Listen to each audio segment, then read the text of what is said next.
Emma Woodhouse, handsome, clever, and rich, with a comfortable home and happy disposition, had lived nearly 21 years in the world with very little to distress or vex her. She was the youngest of the 2 daughters of a most affectionate, indulgent father, and had, in consequence of her sister's marriage, been mistress of his house from a very early period. Her mother had died too long ago for her to have more than an indistinct remembrance of her caresses, and her place had been supplied by an excellent woman as governess, who had fallen little short of a mother in affection. 16 years had Miss Taylor been in Mr. Woodhouse's family, less as a governess than a friend, very fond of both daughters, but particularly of Emma. The real evils, indeed, of Emma's situation were the power of having rather too much of her own way. Sorrow came, a gentle sorrow, but not at all in the shape of any disagreeable consciousness. Miss Taylor married. The event had every promise of happiness for her friend. Mr. Weston was a man of unexceptionable character, easy fortune, suitable age, and pleasant manners. But it had been a black morning's work for Emma. The want of Miss Taylor would be felt every hour of every day. She recalled her past kindness, the affection of 16 years, how she had taught and how she had played with her from 5 years old, how she had devoted all her powers to attach and amuse her in health, and how nursed her through the various illnesses of childhood. A large debt of gratitude was owing here. How was she to bear the change? It was true that her friend was going only half a mile from them, but Emma was aware that great must be the difference between a Mrs. Weston only half a mile from them and a Miss Taylor in the house.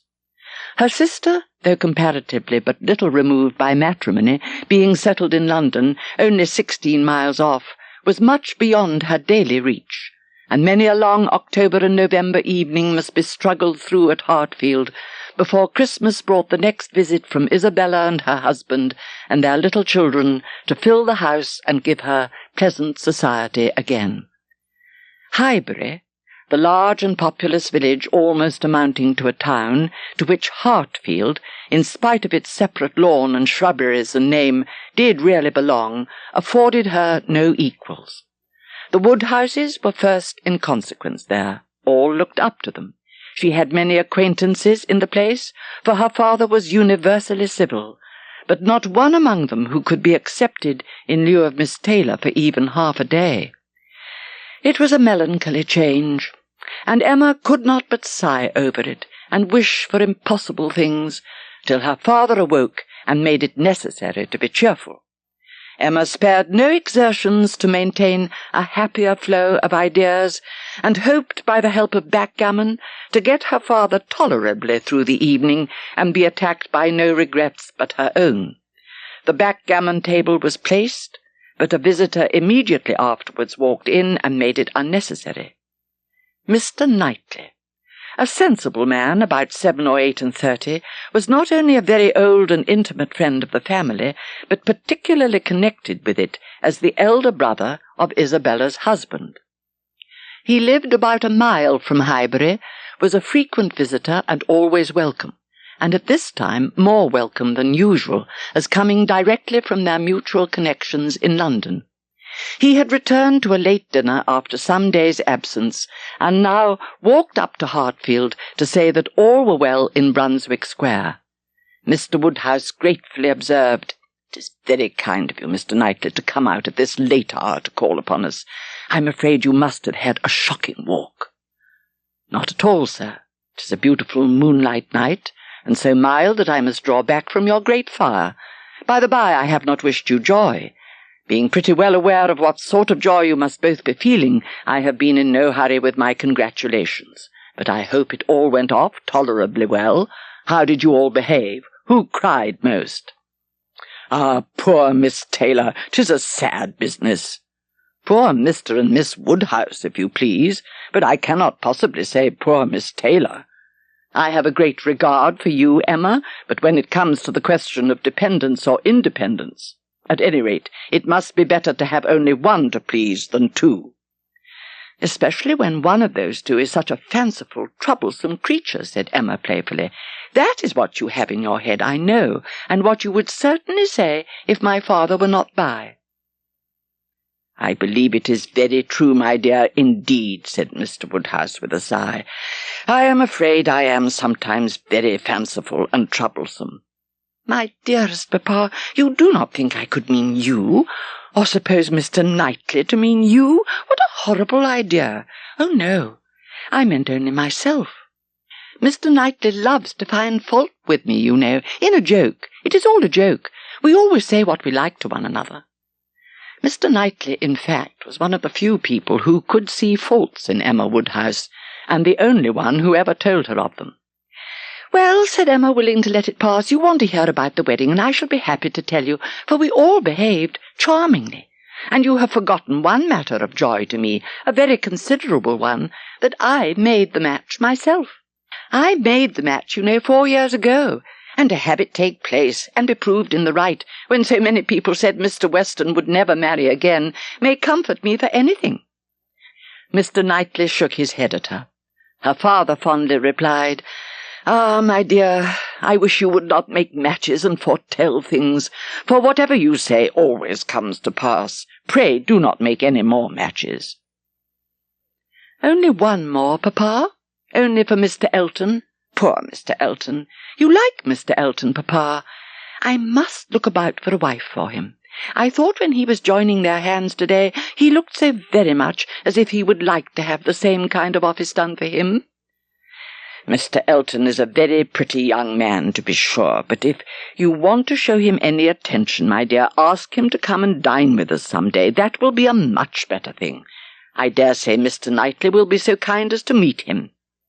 "With a great deal of pleasure, sir," said Mr. Knightley, laughing, "and I agree with you entirely that it will be a much better thing. Invite him to dinner, Emma, and help him to the best of the fish and the chicken, but leave him to choose his own wife." Mr. Woodhouse was fond of society in his own way. He liked very much to have his friends come and see him. Real, long-standing regard brought the Westons and Mr. Knightley, and by Mr. Elton, a young man living alone without liking it, the privilege of exchanging any vacant evening of his own blank solitude for the elegances and society of Mr. Woodhouse's drawing-room and the smiles of his lovely daughter was in no danger of being thrown away. After these came a second set, among the most come-at-able of whom were Mrs. and Miss Bates and Mrs. Goddard, 3 ladies almost always at the service of an invitation from Hartfield. Mrs. Bates, the widow of a former vicar of Highbury, was a very old lady, almost past everything but tea and quadrille. She lived with her single daughter in a very small way, and was considered with all the regard and respect which a harmless old lady, under such untoward circumstances, can excite. Her daughter enjoyed a most uncommon degree of popularity for a woman neither young, handsome, rich, nor married. Mrs. Goddard was the mistress of a school, not of a seminary or an establishment, or anything which professed, in long sentences of refined nonsense, to combine liberal acquirements with elegant morality upon new principles and new systems, and where young ladies for enormous pay might be screwed out of health and into vanity, but a real, honest, old-fashioned boarding school, where a reasonable quantity of accomplishments were sold at a reasonable price, and where girls might be sent to be out of the way and scramble themselves into a little education without any danger of coming back prodigies. Mrs. Goddard's school was in high repute, and very deservedly. These were the ladies whom Emma found herself very frequently able to collect, and happy was she for her father's sake. One morning a note was brought from Mrs. Goddard, requesting, in most respectful terms, to be allowed to bring Miss Smith with her, a most welcome request, for Miss Smith was a girl of 17, whom Emma knew very well by sight, and had long felt an interest in on account of her beauty. Harriet Smith was the natural daughter of somebody. Somebody had placed her, several years back, at Mrs. Goddard's school, and somebody had lately raised her from the condition of scholar to that of parlour boarder. This was all that was generally known of her history. She was a very pretty girl, short, plump and fair, with a fine bloom, blue eyes, light hair, regular features, and a look of great sweetness, and before the end of the evening Emma was as much pleased with her manners as her person, and quite determined to continue the acquaintance. Harriet Smith's intimacy at Hartfield was soon a settled thing. Quick and decided in her ways, Emma lost no time in inviting, encouraging, and telling her to come very often, and as their acquaintance increased, so did their satisfaction in each other. Harriet certainly was not clever, but she had a sweet, docile, grateful disposition, was totally free from conceit, and only desiring to be guided by anyone she looked up to. Mrs. Goddard and the teachers and the girls and the affairs of the school in general formed naturally a great part of her conversation, and but for her acquaintance with the Martins of Abbey Mill Farm, it must have been the whole. But the Martins occupied her thoughts a good deal. She had spent 2 very happy months with them, and now loved to talk of the pleasures of her visit, and describe the many comforts and wonders of the place. Emma particularly led Harriet to talk more of Mr. Martin, and there was evidently no dislike to it. Harriet was very ready to dwell a good deal upon his being so very good-humoured and obliging. They met Mr. Martin one day as they were walking on the Donwell Road. He was on foot, and after looking very respectfully at her, looked with most unfeigned satisfaction at her companion. Emma was not sorry to have such an opportunity of survey, and walking a few yards forward while they talked together, soon made her quick eye sufficiently acquainted with Mr. Robert Martin. They remained but a few minutes together, as Miss Woodhouse must not be kept waiting, and Harriet then came running to her with a smiling face and in a flutter of spirits, which Miss Woodhouse hoped very soon to compose. "Well, Miss Woodhouse, is he like what you expected? What do you think of him? Do you think him so very plain?" "He is very plain, undoubtedly, remarkably plain, but that is nothing compared with his entire want of gentility." "To be sure," said Harriet in a mortified voice, "he is not so genteel as a real gentleman." "I think, Harriet, since your acquaintance with us, you have been repeatedly in the company of some such very real gentlemen that you must yourself be struck with the difference in Mr. Martin. At Hartfield you have had very good specimens of well-educated, well-bred men. I should be surprised if, after seeing them, you could be in company with Mr. Martin again without perceiving him to be a very inferior creature." Mr. Elton was the very person fixed on by Emma for driving the young farmer out of Harriet's head. She thought it would be an excellent match. She had already satisfied herself that he thought Harriet a beautiful girl, which she trusted, with such frequent meetings at Hartfield, was foundation enough on his side. And on Harriet's there could be little doubt that the idea of being preferred by him would have all the usual weight and efficacy. And he was really a very pleasing young man, a young man whom any woman not fastidious might like. Emma could not feel a doubt of having given Harriet's fancy a proper direction, and raised the gratitude of her young vanity to a very good purpose, for she found her decidedly more sensible than before of Mr. Elton's being a remarkably handsome young man with most agreeable manners. Very soon circumstances produced a fresh occasion for Emma's services towards her friend. Harriet had been at Hartfield as usual soon after breakfast, and after a time had gone home to return again to dinner. She returned with an agitated, hurried look, announcing something extraordinary to have happened. She had heard, as soon as she got back to Mrs. Goddard's, that Mr. Martin had been there an hour before, and had left a little parcel for her from one of his sisters, and gone away. And on opening this parcel, she had actually found, besides the 2 songs which she had lent Elizabeth to copy, a letter to herself, and this letter was from him, from Mr. Martin, and contained a direct proposal of marriage. "Will you read the letter?" cried Harriet. "Pray do. I'd rather you would." Emma was not sorry to be pressed. She read, and was surprised. The style of the letter was much above her expectation. She paused over it, while Harriet stood anxiously watching for her opinion with a well, and was at last forced to add, "Is it a good letter, or is it too short?" "Yes, indeed. A very good letter," replied Emma rather slowly. "But a woman is not to marry a man merely because she is asked, or because he is attached to her, and can write a tolerable letter." "Oh, no, nobody cares for a letter. The thing is to be always happy with pleasant companions. I am quite determined to refuse him. But how shall I do? What shall I say?" Emma assured her there would be no difficulty in the answer, and advised its being written directly, which was agreed to, in the hope of her assistance. And though Emma continued to protest against any assistance being wanted, it was in fact given in the formation of every sentence. Harriet slept at Hartfield that night.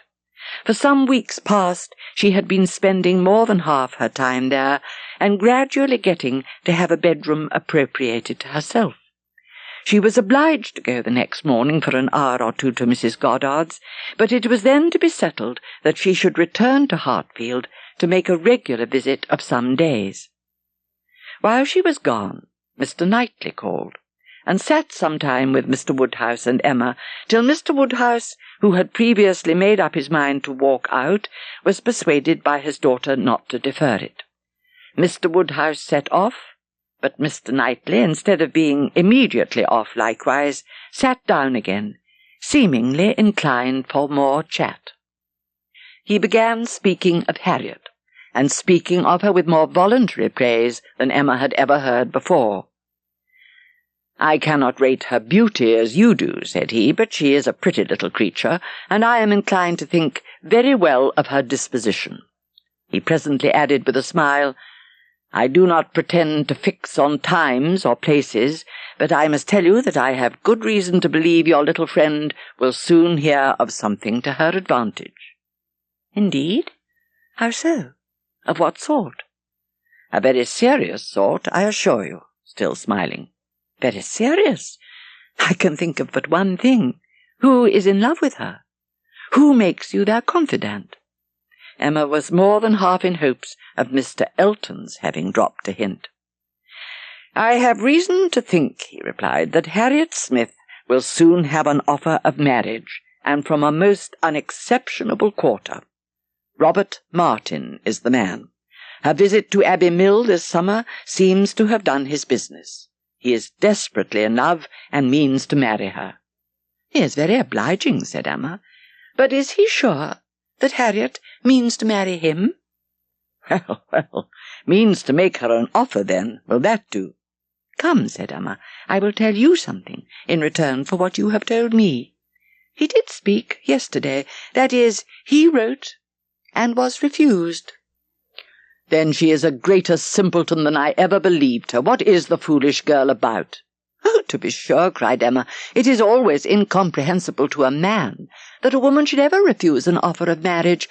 A man always imagines a woman to be ready for anybody who asks her." "Nonsense. A man does not imagine any such thing. But what is the meaning of this? Harriet Smith refuse Robert Martin? Emma, your infatuation about that girl blinds you. What are Harriet Smith's claims, either of birth, nature, or education, to any connection higher than Robert Martin? She is the natural daughter of nobody knows whom, with probably no settled provision at all, and certainly no respectable relations. She is known only as parlour boarder at a common school." "I cannot help wondering at your knowing so little of Harriet as to say any such thing," replied Emma.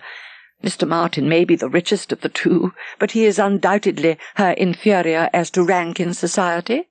The sphere in which she moves is much above his. It would be a degradation." "A degradation to illegitimacy and ignorance, to be married to a respectable, intelligent gentleman farmer? Good morning to you," said he, rising and walking off abruptly. He was very much vexed. Emma remained in a state of vexation too, but there was more indistinctness in the causes of hers than in his. She did not always feel so absolutely satisfied with herself, so entirely convinced that her opinions were right, and her adversaries wrong as Mr. Knightley. He walked off in more complete self-approbation than he left for her. He was so much displeased that it was longer than usual before he came to Hartfield again, and when they did meet, his grave looks showed that she was not forgiven. She was sorry, but she could not repent. Though now the middle of December, there had yet been no weather to prevent the young ladies from tolerably regular exercise, and on the morrow Emma had a charitable visit to pay to a poor sick family who lived a little way out of Highbury. Their road to this detached cottage was down Vicarage Lane. About 1/4 of a mile down the lane rose the vicarage, and there could be no possibility of the two friends passing it without a slackened pace and observing eyes. Emma's remark was, "There it is. There go you one of these days." Harriet had never in her life been within sight of the vicarage, and her curiosity to see it was so extreme that, considering exteriors and probabilities, Emma could only class it as a proof of love. "I wish we could contrive it," said she, "but I cannot think of any tolerable pretence for going in. No servant that I want to inquire about of his housekeeper, no message from my father." She pondered, but could think of nothing. After a mutual silence of some minutes, Harriet thus began again. "I do so wonder, Miss Woodhouse, that you should not be married, or going to be married, so charming as you are." Emma laughed and replied, "My being charming, Harriet, is not quite enough to induce me to marry. I must find other people charming, one other person at least, and I am not only not going to be married at present, but have very little intention of ever marrying at all." "But you will be an old maid, and that's so dreadful." "Never mind, Harriet. I shall not be a poor old maid, and it is poverty only which makes celibacy contemptible to a generous public. A single woman with a very narrow income must be a ridiculous, disagreeable old maid, the proper sport of boys and girls, but a single woman of good fortune is always respectable." They walked on. The lane made a slight bend, and when that bend was passed, Mr. Elton was immediately in sight. He had been going to call on them. His visit he would now defer, but they had a very interesting parley on the wants and sufferings of poor families, about what could be done and should be done. Mr. Elton then turned back to accompany them.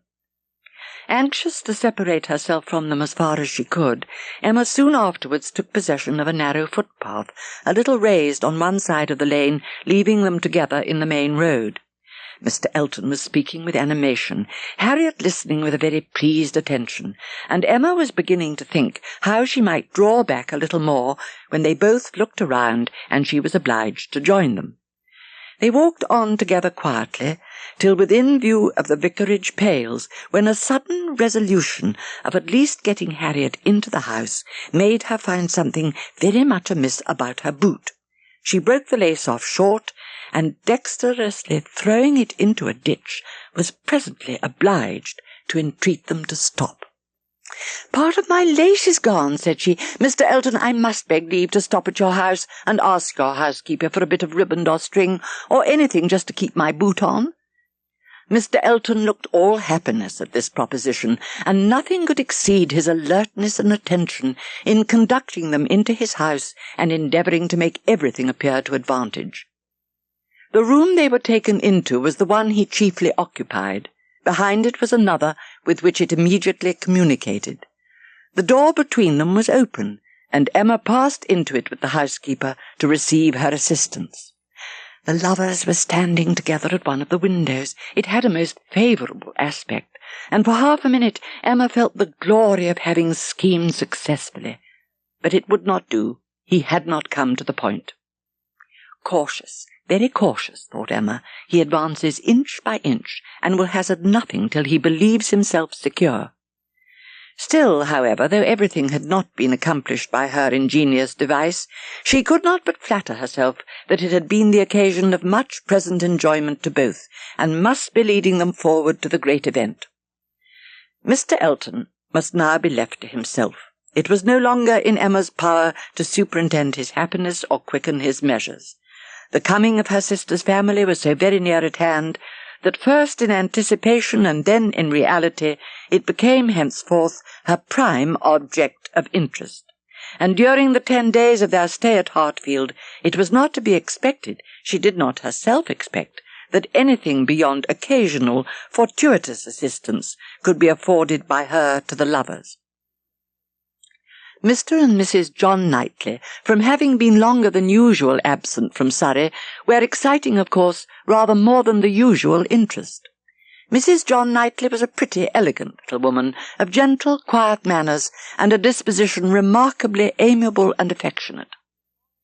Mr. John Knightley was a tall, gentlemanlike, and very clever man, rising in his profession, domestic, and respectable in his private character, but with reserved manners which prevented his being generally pleasing, and capable of being sometimes out of humour.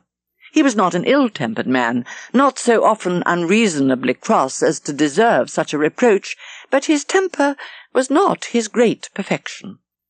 They had not been long seated and composed when Mr. Woodhouse, with a melancholy shake of the head and a sigh, called his daughter's attention to the sad change at Hartfield since she had been there last. "Ah, my dear," said he, "poor Miss Taylor, it is a grievous business." "Oh, yes, sir," cried she, with a ready sympathy. "How you must miss her, and dear Emma, too. What a dreadful loss to you both. I have been so grieved for you. Do you see her, sir, tolerably often?" Mr. Woodhouse hesitated. "Not near so often, my dear, as I could wish." "Oh, papa, we have missed seeing them but one entire day since they married. Either in the morning or evening of every day excepting one have we seen either Mr. Weston or Mrs. Weston, and generally both." "Where is the young man?" said John Knightley. Mr. Knightley referred to Mr. Weston's son. The issue of a marriage ended by the death of the boy's mother. The child had been adopted by the Churchills, the parents of Mr. Weston's first wife, and had taken their name. "Has he been here on this occasion, or has he not?" "He has not been here yet," replied Emma. "There was a strong expectation of his coming soon after the marriage, but it ended in nothing."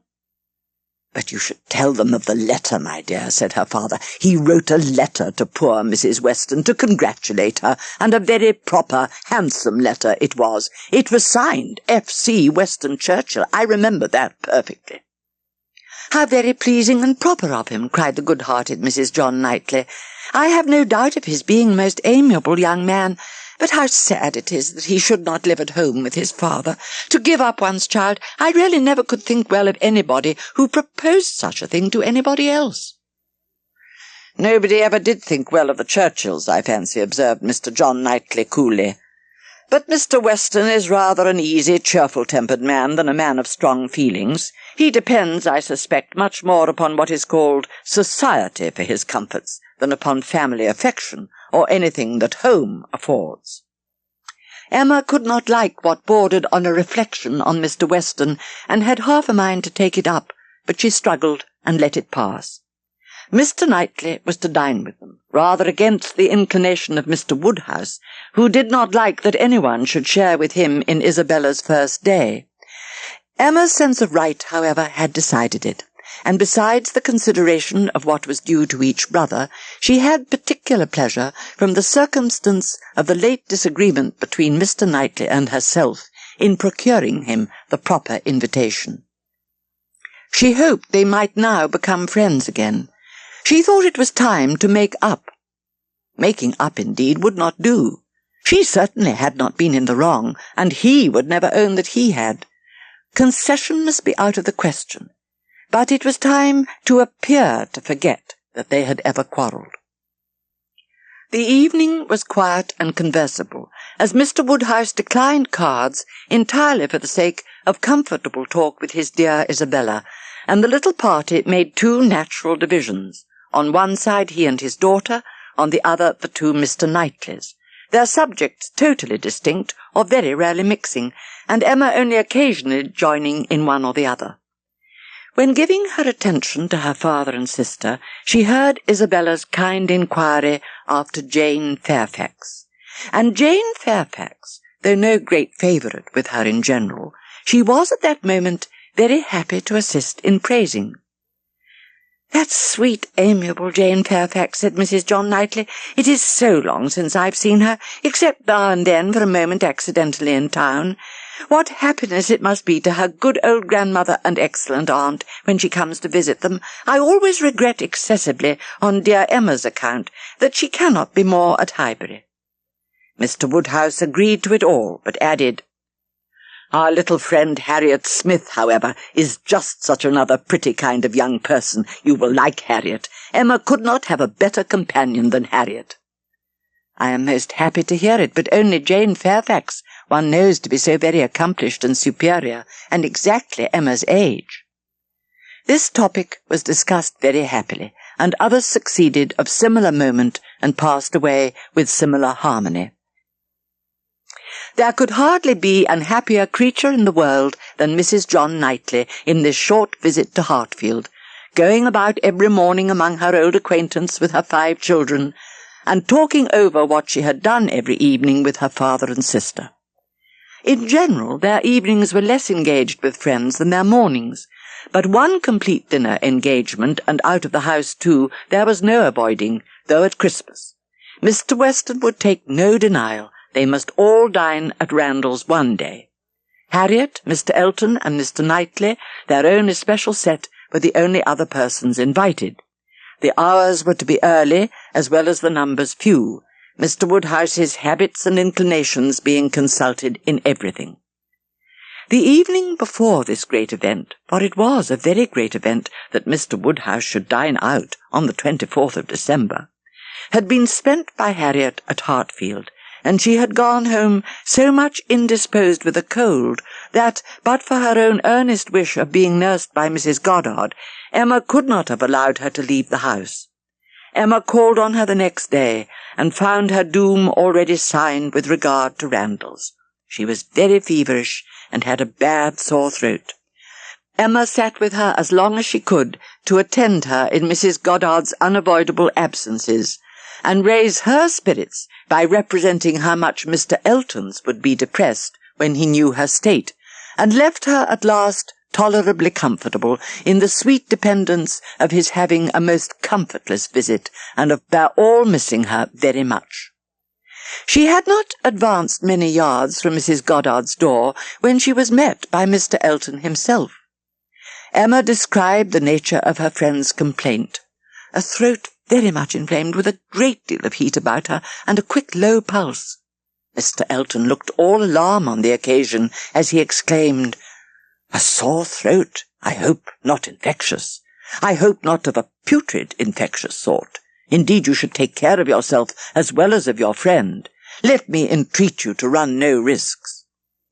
Soon afterwards Mr. Elton quitted her, and Emma could not but do him the justice of feeling that there was a great deal of sentiment in his manner of naming Harriet at parting, in the tone of his voice while assuring her that he should call at Mrs. Goddard's for news of her fair friend, the last thing before he prepared for the happiness of meeting her again, when he hoped to be able to give a better report.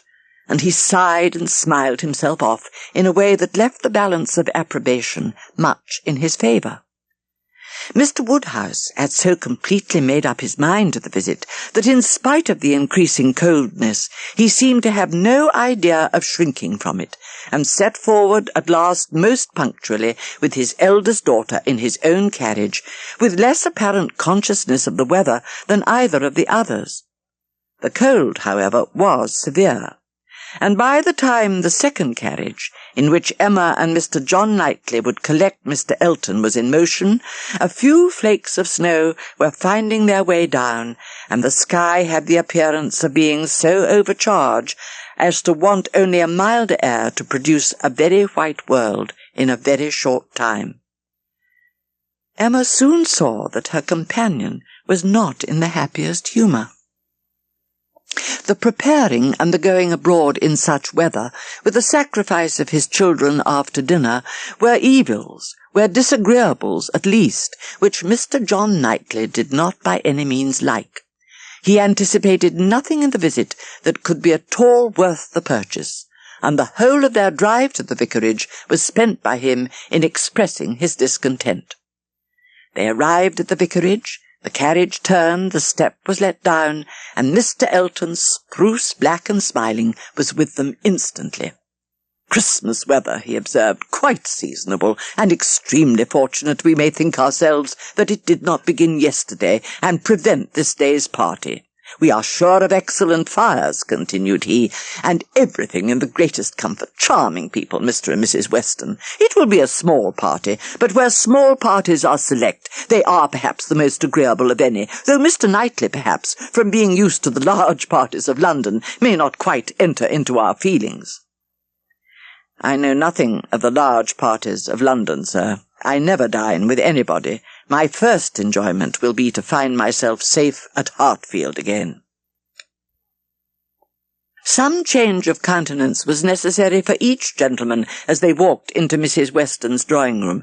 Mr. Elton must compose his joyous looks, and Mr. John Knightley disperse his ill humour. Mr. Elton must smile less, and Mr. John Knightley more, to fit them for the place. Emma only might be as nature prompted, and show herself just as happy as she was. As she entered, she heard enough to know that Mr. Weston was giving some information about his son.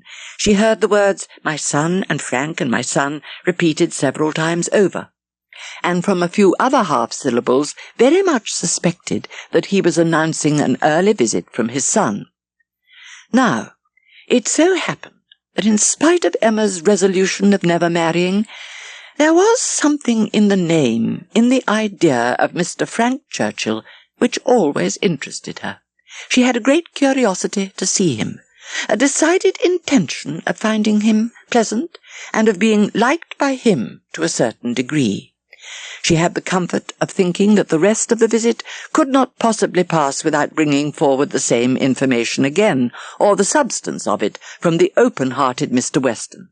So it proved, for when happily released from Mr. Elton and seated by Mr. Weston at dinner, he made use of the very first interval in the cares of hospitality, the very first leisure from the saddle of mutton, to say to her, "We want only 2 more to be just the right number. I should like to see 2 more here, your pretty little friend Miss Smith, and my son, and then I should say we were quite complete.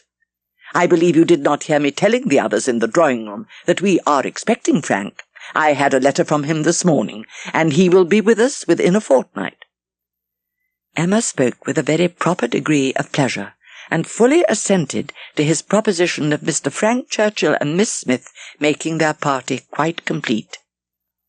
"He has been wanting to come to us," continued Mr. Weston, "ever since September. Every letter has been full of it. Now I have no doubt of seeing him here about the 2nd week in January." "What a very great pleasure it will be to you, and Mrs. Weston is so anxious to be acquainted with him that she must be almost as happy as yourself." Emma liked the subject so well that she began upon it to Mrs. Weston very soon after their moving into the drawing-room, wishing her joy, yet observing that she knew the first meeting must be rather alarming. "My Emma," replied Mrs. Weston, smiling, "you must know that we are by no means so sure of seeing Mr. Frank Churchill, in my opinion, as his father thinks. It depends entirely upon his aunt's spirits and pleasure, in short, upon her temper. To you, to my 2 daughters, I may venture on the truth. Mrs. Churchill rules at Enscombe and is a very odd-tempered woman, and his coming now depends upon her being willing to spare him." Emma listened and then coolly said, "I shall not be satisfied unless he comes." "He may have a great deal of influence on some points," continued Mrs. Weston, "and on others very little, and among those may be this very circumstance of his coming away from them to visit us." Mr. Woodhouse was soon ready for his tea, and when he had drank his tea he was quite ready to go home, and it was as much as his 3 companions could do to entertain away his notice of the lateness of the hour before the other gentlemen appeared. Mr. John Knightley now came into the room from examining the weather, and opened on them all with the information of the ground being covered with snow, and of it still snowing fast, with a strong drifting wind, concluding with these words to Mr. Woodhouse: "This will prove a spirited beginning of your winter engagement, sir. Something new for your coachman and horses to be making their way through a storm of snow."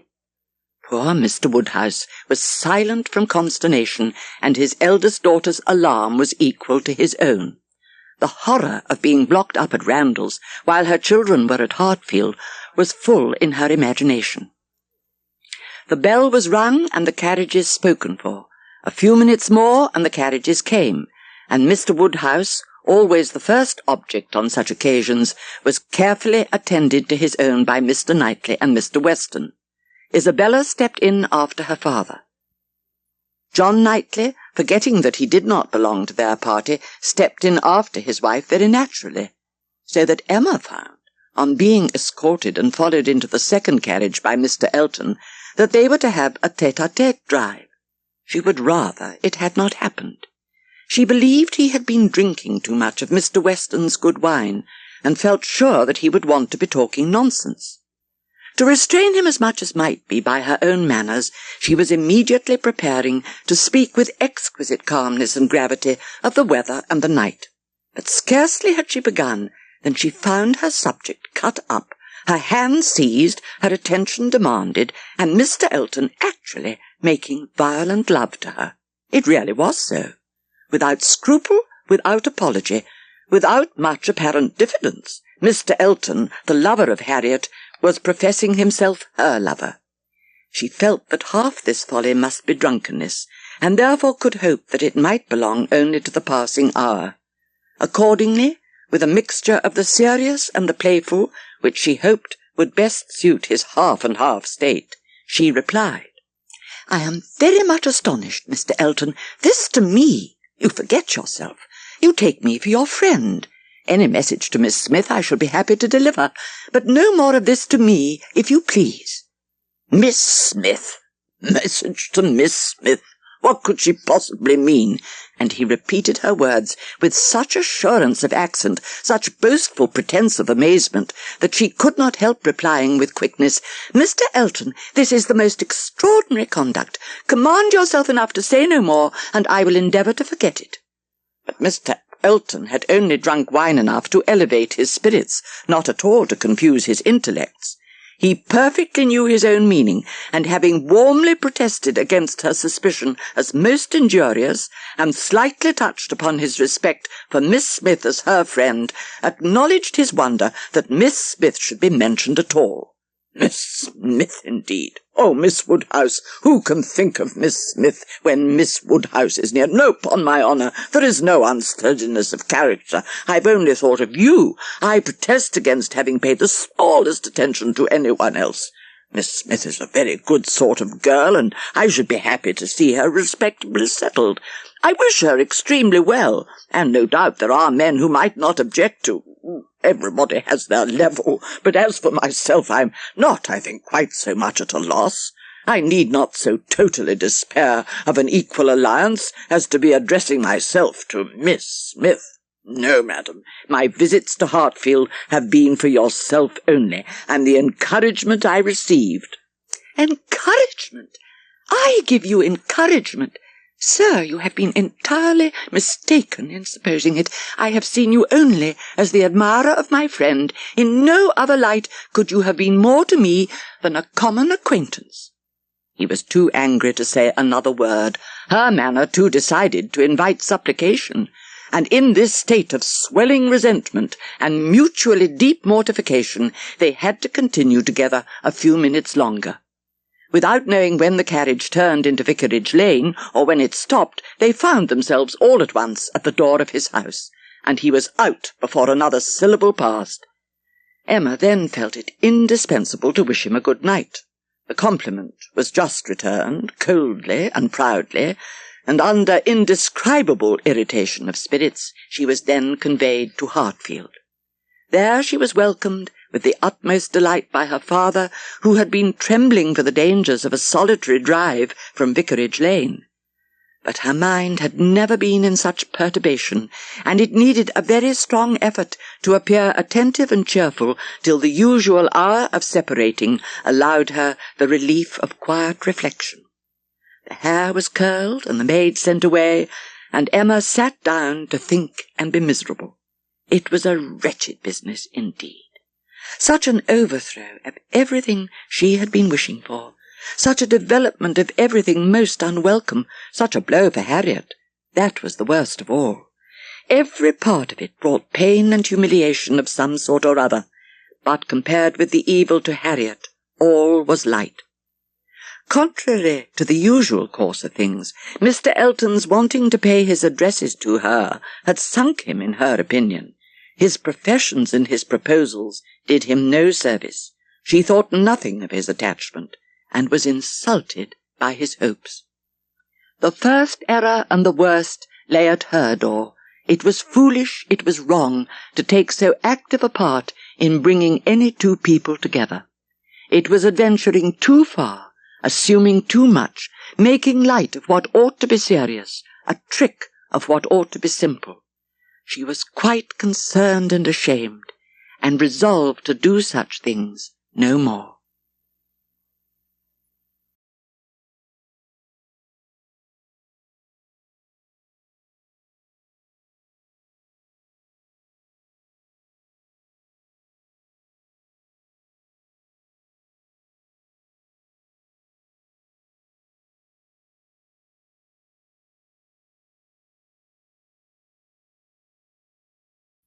More disposed for comfort than she had gone to bed, more ready to see alleviations of the evil before her, and to depend on getting tolerably out of it. The sight of a great deal of snow on the ground did her service, for anything was welcome that might justify her avoidance of Mr. Elton at present. The weather was most favourable for her. Though Christmas Day she could not go to church. Mr. Woodhouse would have been miserable had his daughter attempted it, and she was therefore safe from either exciting or receiving unpleasant and most unsuitable ideas. These days of confinement would have been, but for her private perplexities, remarkably comfortable, as such seclusion exactly suited her brother, whose feelings must always be of great importance to his companions. He was always agreeable and obliging, and speaking pleasantly of everybody, but with all the hopes of cheerfulness, and all the present comfort of delay, there was still such an evil hanging over her in the hour of explanation with Harriet, as made it impossible for Emma to be ever perfectly at ease. Mr. and Mrs. John Knightley were not detained long at Hartfield. The weather soon improved enough for those to move who must move. The evening of the very day on which they went brought a note from Mr. Elton to Mr. Woodhouse, a long, civil, ceremonious note, to say, with Mr. Elton's best compliments, that he was proposing to leave Highbury the following morning in his way to Bath, where, in compliance with the pressing entreaties of some friends, he had engaged to spend a few weeks, and very much regretted the impossibility he was under, from various circumstances of weather and business, of taking a personal leave of Mr. Woodhouse, of whose friendly civilities he should ever retain a grateful sense, and had Mr. Woodhouse any commands, should be happy to attend to them. Emma was most agreeably surprised. Mr. Elton's absence just at this time was the very thing to be desired. She admired him for contriving it, though not able to give him much credit for the manner in which it was announced.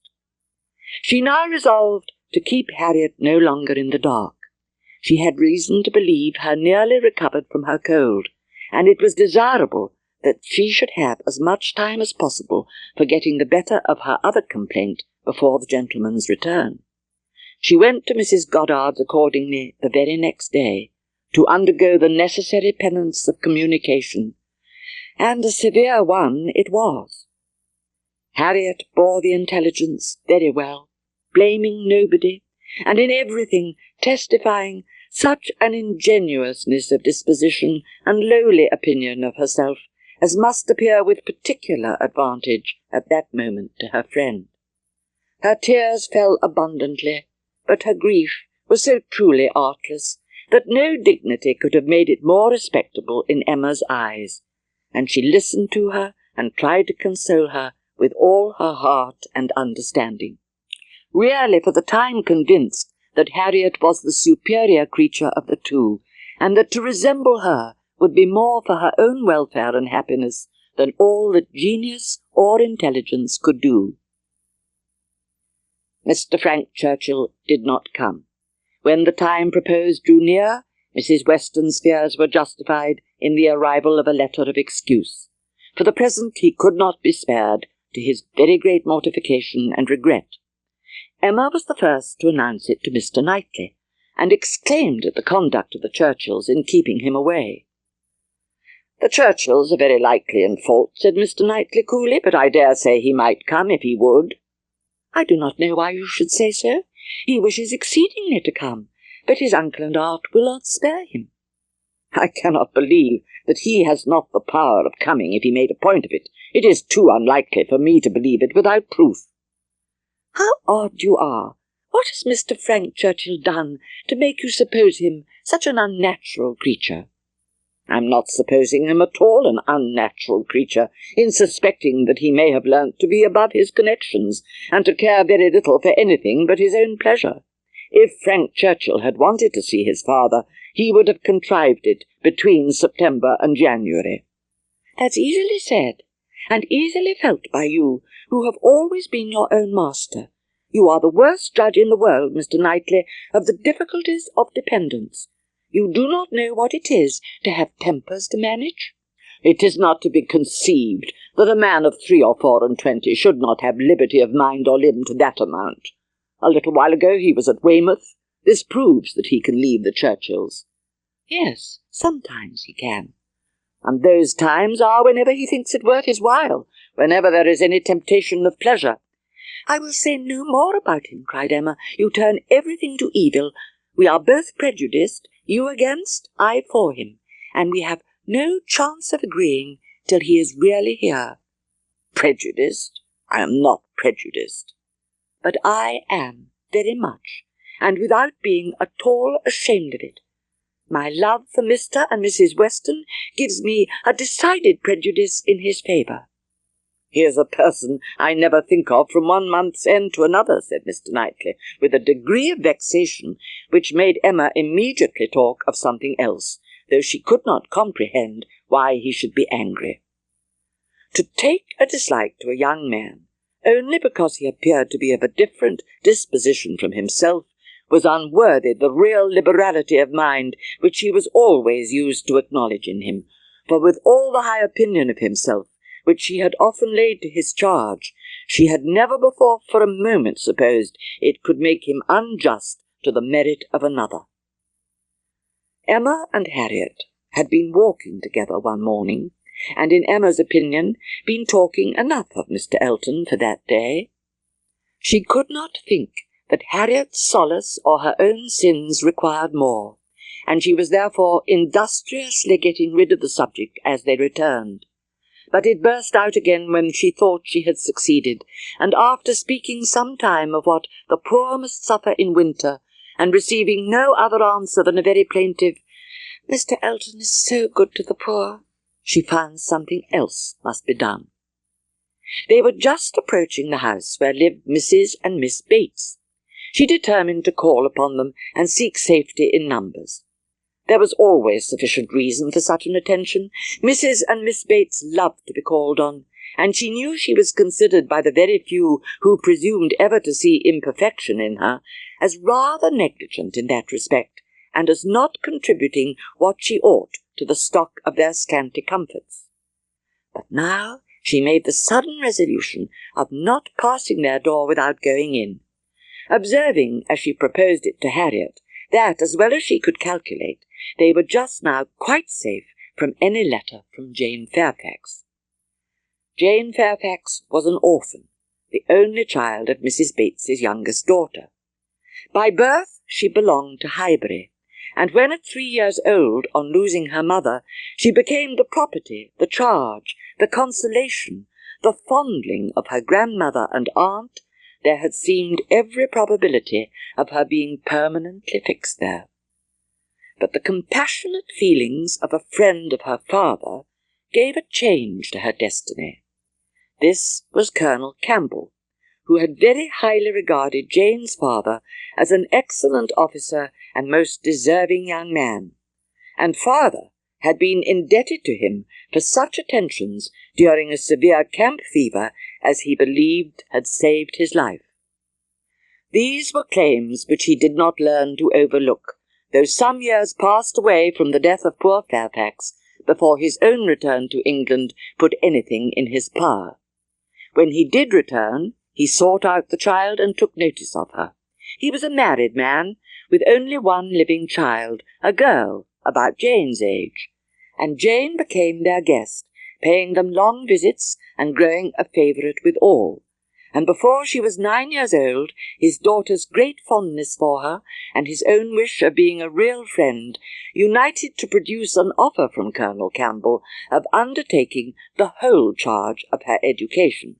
It was accepted, and from that period Jane had belonged to Colonel Campbell's family, and had lived with them entirely, only visiting her grandmother from time to time. Such a visit, Mrs. Bates informed them, was now due, and Emma learned that Highbury, instead of welcoming that perfect novelty which had been so long promised it, Mr. Frank Churchill, must put up for the present with Jane Fairfax, who could bring only the freshness of a 2 years' absence. Emma was sorry to have to pay civilities to a person she did not like through 3 long months, to be always doing more than she wished and less than she ought. Why she did not like Jane Fairfax might be a difficult question to answer. Mr. Knightley had once told her it was because she saw in her the really accomplished young woman which she wanted to be thought herself. In truth, it was a dislike so little just, every imputed fault was so magnified by fancy, that she never saw Jane Fairfax the first time after any considerable absence without feeling that she had injured her. And now, when the due visit was paid on her arrival after a 2 years' interval, she was particularly struck with the very appearance and manners which for those 2 whole years she had been depreciating. Jane Fairfax was very elegant, remarkably elegant. Her height was pretty, just such as almost everybody would think tall, and nobody could think very tall. Her figure particularly graceful, her size a most becoming medium, her eyes a deep grey with dark eyelashes and eyebrows. In short, she sat, during the first visit, looking at Jane Fairfax with twofold complacency, the sense of pleasure and the sense of rendering justice, and was determining that she would dislike her no longer. Upon the whole, Emma left her with such softened, charitable feelings as made her look around in walking home, and lament that Highbury afforded no young man worthy of giving her independence, nobody that she could wish to scheme about for her. These were charming feelings, but not lasting. Before she had committed herself by any public profession of eternal friendship for Jane Fairfax, or done more towards a recantation of past prejudices and errors than saying to Mr. Knightley, "She certainly is handsome, she is better than handsome," Jane had spent an evening at Hartfield with her grandmother and aunt, and everything was relapsing much into its usual state. Former provocations reappeared. She was, besides, which was the worst of all, so cold, so cautious. There was no getting at her real opinion. Wrapped up in a cloak of politeness, she seemed determined to hazard nothing.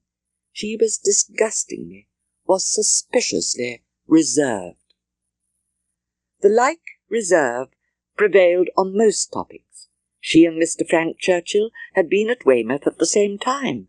It was known that they were a little acquainted, but not a syllable of real information could Emma procure as to what he truly was. Was he handsome? She believed he was reckoned a very fine young man. Was he agreeable? He was generally thought so. Did he appear a sensible young man, a young man of information?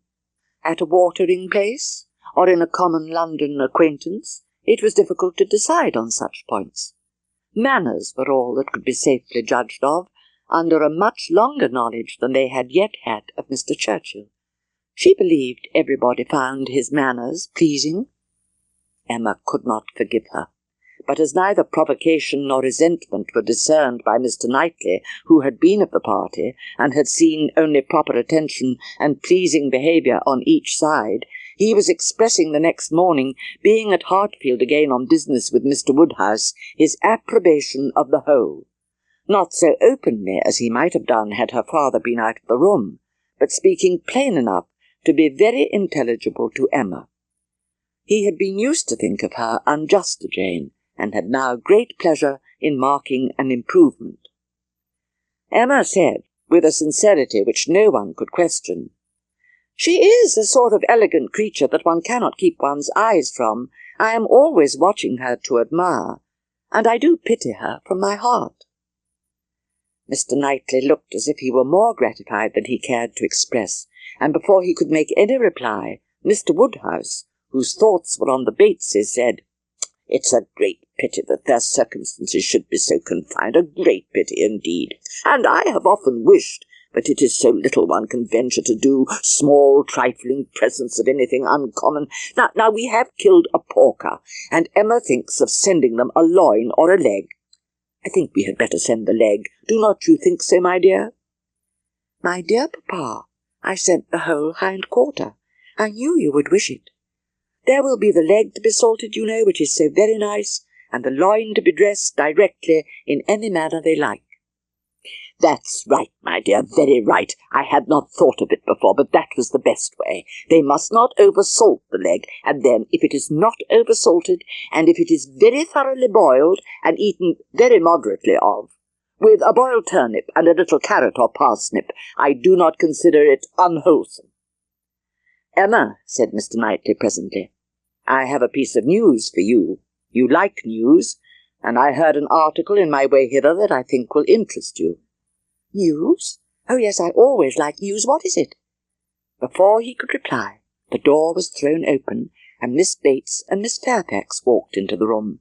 Full of thanks and full of news, Miss Bates knew not which to give quickest.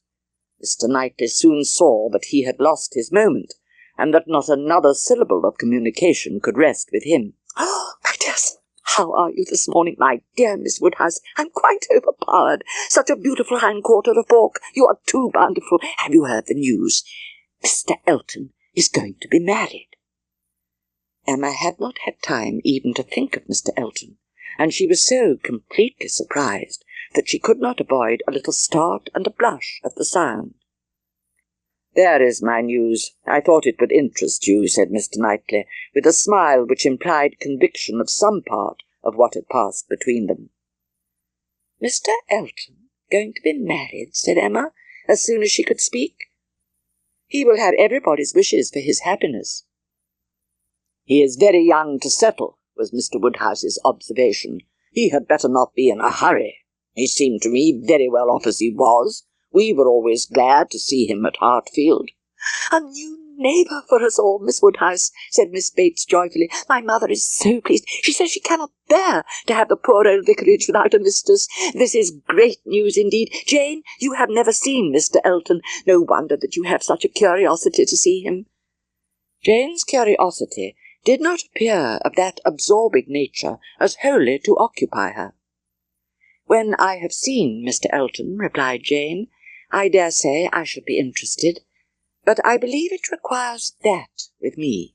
"Yes, he has been gone just 4 weeks, said Miss Bates. 4 weeks yesterday. And Miss Hawkins, well, I had always rather fancied it would be some young lady hereabouts. Not that I ever, Mrs. Cole once whispered to me, but I immediately said, no, Mr. Elton is a most worthy young man, but in short, I do not think I am particularly quick at those sort of discoveries. I do not pretend it. What is before me, I see. At the same time, nobody could wonder if Mr. Elton should have aspired. Miss Woodhouse lets me chatter on so good-humouredly. She knows I would not offend for the world. Well, my dear Jane, I believe we must be running away. The weather does not look well, and grandmamma will be uneasy. Oh, Mr. Knightley is coming too. Well, that is so very... I'm sure if Jane is tired, you will be so kind as to give her your arm. Mr. Elton, Miss Hawkins, good morning to you." A week had not passed since Miss Hawkins's name was first mentioned in Highbury, before she was, by some means or other, discovered to have every recommendation of person and mind, to be handsome, elegant, highly accomplished, and perfectly amiable. And when Mr. Elton himself arrived to triumph in his happy prospects, and circulate the fame of her merits, there was very little more for him to do than to tell her Christian name and say whose music she principally played. Mr. Elton returned a very happy man. He came back gay and self-satisfied, eager and busy, caring nothing for Miss Woodhouse, and defying Miss Smith. The charming Augusta Hawkins, in addition to all the usual advantages of perfect beauty and merit, was in possession of an independent fortune of so many thousands as would always be called 10. Of the lady individually, Emma thought very little. She was good enough for Mr. Elton, no doubt, accomplished enough for Highbury, handsome enough, to look plain, probably, by Harriet's side. As to connection, there Emma was perfectly easy, persuaded that after all his own vaunted claims and disdain of Harriet, he had done nothing. Could she but have given Harriet her feelings about it all? She had talked her into love, but alas, she was not so easily to be talked out of it. Had it been allowable entertainment, had there been no pain to her friend or reproach to herself in the waverings of Harriet's mind, Emma would have been amused by its variations. Sometimes Mr. Elton predominated, sometimes the Martins, and each was occasionally useful as a check to the other. Mr. Elton's engagement had been the cure of the agitation of meeting Mr. Martin. The unhappiness produced by the knowledge of that engagement had been a little put aside by Elizabeth Martin's calling at Mrs. Goddard's a few days afterwards. Harriet had not been at home, but a note had been prepared and left for her, written in the very style to touch, a small mixture of reproach with a great deal of kindness, and till Mr. Elton himself appeared, she had been much occupied by it, continually pondering over what could be done in return, and wishing to do more than she dared to confess. But Mr. Elton in person had driven away all such cares. While he stayed, the Martins were forgotten, and on the very morning of his setting off for Bath again, Emma, to dissipate some of the distress it occasioned, judged it best for her to return Elizabeth Martin's visit. Small heart had Harriet for visiting. She went, however, and when they reached the farm, and she was to be put down at the end of the broad, neat gravel walk which led between espalier apple trees to the front door, the sight of everything which had given her so much pleasure the autumn before was beginning to revive a little agitation. And when they parted, Emma observed her to be looking around with a sort of fearful curiosity, which determined her not to allow the visit to exceed the proposed quarter of an hour. The quarter of an hour brought her punctually to the white gate again, and Miss Smith, receiving her summons, was with her without delay. Harriet could not very soon give an intelligible account. She was feeling too much. But at last Emma collected from her enough to understand the sort of meaning and the sort of pain it was creating. She had seen only Mrs. Martin and the two girls. They had received her doubtingly, if not coolly, and nothing beyond the merest commonplace had been talked almost all the time. Emma could not but picture it all, and feel how justly they might resent, how naturally Harriet must suffer, and she leaned back in the corner to indulge her murmurs or to reason them away, probably a little of both. Presently the carriage stopped. She looked up. It was stopped by Mr. and Mrs. Weston, who were standing to speak to her. There was instant pleasure in the sight of them, and still greater pleasure was conveyed in sound, for Mr. Weston immediately accosted her with, "How do you do, how do you do? We've been sitting with your father. Glad to see him so well. Frank comes tomorrow. I had a letter this morning. We see him tomorrow by dinner-time to a certainty. He is at Oxford today, and he comes for a whole fortnight. I knew it would be so. If he had come at Christmas, he would not have stayed 3 days. I was always glad he did not come at Christmas. Now we are going to have just the right weather for him. Fine, dry, settled weather. We shall enjoy him completely. Everything has turned out exactly as we could wish. Think of me tomorrow, my dear Emma, about 4 o'clock, was Mrs. Weston's parting injunction, spoken with some anxiety and meant only for her. 4 o'clock, depend upon it, he will be here by 3, was Mr. Weston's quick amendment, and so ended a most satisfactory meeting. The morning of the interesting day arrived, and Mrs. Weston's faithful pupil did not forget either at 10 or 11 or 12 o'clock that she was to think of her at 4. "My dear, dear, anxious friend," said she in mental soliloquy while walking downstairs from her own room, "always over-careful for everybody's comfort but your own. I see you now in all your little fidgets, going again and again into his room to be sure that all is right." She opened the parlour door and saw 2 gentlemen sitting with her father, Mr. Weston and his son. They had been arrived only a few minutes, and Mr. Weston had scarcely finished his explanation of Frank's being a day before his time, and her father was yet in the midst of his very civil welcome and congratulations, when she appeared to have her share of surprise, introduction, and pleasure. The Frank Churchill so long talked of, so high in interest, was actually before her. He was presented to her. But she did not think too much had been said in his praise. He was a very good-looking young man. She felt immediately that she should like him, and there was a well-bred ease of manner and a readiness to talk which convinced her that he came intending to be acquainted with her, and that acquainted they soon must be. Their subjects in general were such as belongs to an opening acquaintance.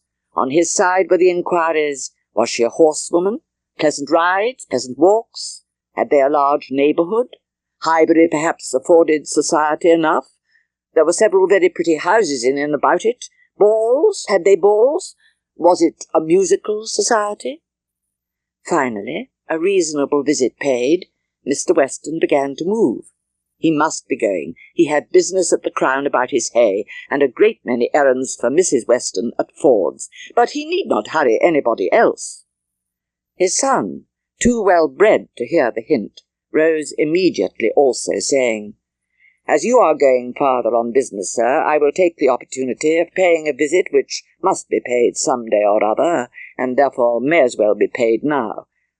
I have the honour of being acquainted with a neighbour of yours," turning to Emma, "a lady residing in or near Highbury, a family of the name of Fairfax. I shall have no difficulty, I suppose, in finding the house, though Fairfax, I believe, is not the proper name. I should rather say Barnes or Bates. Do you know any family of that name?" "To be sure we do," cried his father. "Mrs. Bates, we passed her house. I saw Miss Bates at the window. True, true, you are acquainted with Miss Fairfax. I remember you knew her at Weymouth, and a fine girl she is. Call upon her by all means." "I have heard her speak of the acquaintance," said Emma. "She is a very elegant young woman." He agreed to it, but with so quiet a yes as inclined her almost to doubt his real concurrence. And yet there must be a very distinct sort of elegance for the fashionable world if Jane Fairfax could be thought only ordinarily gifted with it. With a cordial nod from one and a graceful bow from the other, the 2 gentlemen took leave. Emma remained very well pleased with this beginning of the acquaintance, and could now engage to think of them all at Randalls any hour of the day with full confidence in their comfort.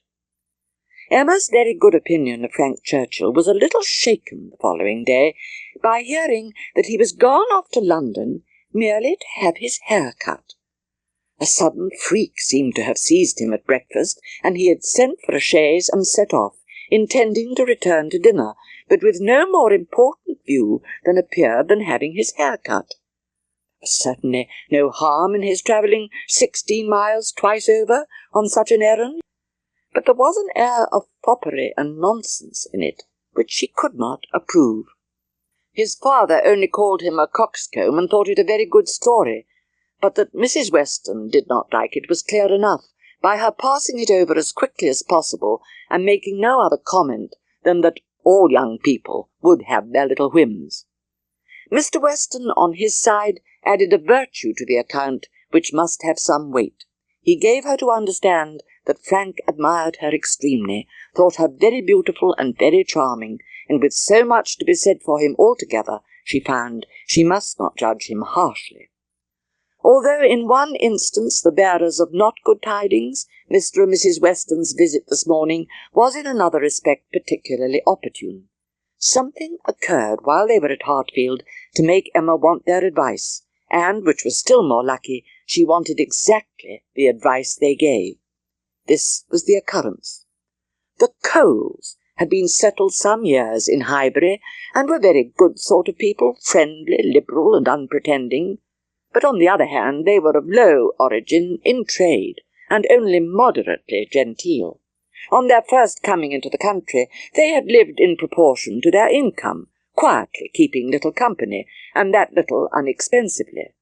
But the last year or two had brought them a considerable increase of means. The house in town had yielded greater profits, and fortune in general had smiled on them. With their wealth, their views increased.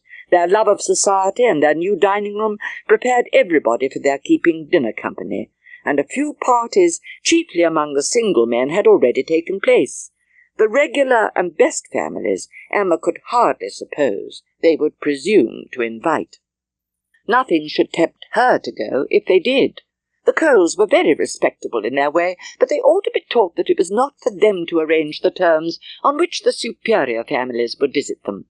But she had made up her mind how to meet this presumption so many weeks before it appeared, that when the insult came at last, it found her very differently affected.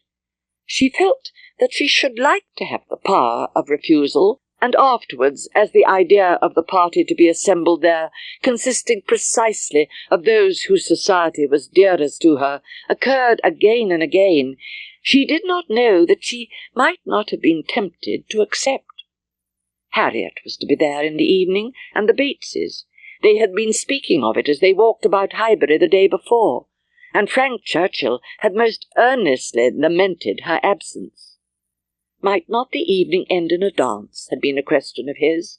The bare possibility of it acted as a further irritation on her spirits, and her being left in solitary grandeur, even supposing the omission to be intended as a compliment, was but poor comfort. It was the arrival of this very invitation, while the Westons were at Hartfield, which made their presence so acceptable. For though her first remark on reading it was that of course it must be declined, she so very soon proceeded to ask them what they advised her to do, that their advice for her going was most prompt and successful. The party was rather large, as it included one other family, a proper, unobjectionable country family, whom the Coles had the advantage of naming among their acquaintance, and the male part of Mr. Cox's family, the lawyer of Highbury. After dinner they were soon joined by some of the gentlemen, and the very first of the early was Frank Churchill. In he walked, the first and the handsomest, and after paying his compliments en passant to Miss Bates and her niece, made his way directly to the opposite side of the circle where sat Miss Woodhouse, and till he could find a seat by her, would not sit at all. Emma divined what every lady present must be thinking. She was his object, and everybody must perceive it. She introduced him to her friend, Miss Smith, and at convenient moments afterwards heard what each thought of the other. He had never seen so lovely a face, and was delighted with her naivete, and she, only to be sure it was paying him too great a compliment, but she did think there was some looks a little like Mr. Elton. Emma restrained her indignation, and only turned from her in silence. Smiles of intelligence passed between her and the gentleman on first glancing towards Miss Fairfax, but it was most prudent to avoid speech. He told her that he had been impatient to leave the dining-room, hated sitting long, was always the first to move when he could, that his father, Mr. Knightley, Mr. Cox, and Mr. Cole were left very busy over parish business, that as long as he had stayed, however, it had been pleasant enough, as he found them in general a set of gentlemanlike, sensible men, and spoke so handsomely of Highbury altogether, thought it so abundant in agreeable families, that Emma began to feel she had been used to despise the place rather too much. "I have made a most wretched discovery," said he after a short pause. "I have been here a week tomorrow, half my time. I never knew days fly so fast. A week tomorrow, and I've hardly begun to enjoy myself, but just got acquainted with Mrs. Weston and others. I hate the recollection." "Perhaps you may now begin to regret that you spent one whole day out of so few in having your hair cut." "No," said he, smiling, "that is no subject of regret at all. I have no pleasure in seeing my friends unless I can believe myself fit to be seen." At the same moment, Mr. Cole approached to entreat Miss Woodhouse would do them the honour of trying the pianoforte. Frank Churchill followed Mr. Cole to add his very pressing entreaties, and as in every respect it suited Emma best to lead, she gave a very proper compliance. She knew the limitations of her own powers too well to attempt more than she could perform with credit. She wanted neither taste nor spirit in the little things which are generally acceptable, and could accompany her own voice well. One accompaniment to her song took her agreeably by surprise, a second slightly but correctly taken by Frank Churchill. They sang together once more, and Emma would then resign her place to Miss Fairfax, whose performance, both vocal and instrumental, she never could attempt to conceal from herself, was infinitely superior to her own. With mixed feelings, she seated herself at a little distance from the numbers round the instrument to listen. Frank Churchill sang again. They had sung together once or twice, it appeared, at Weymouth. Here ceased the concert part of the evening, for Miss Woodhouse and Miss Fairfax were the only young lady performers.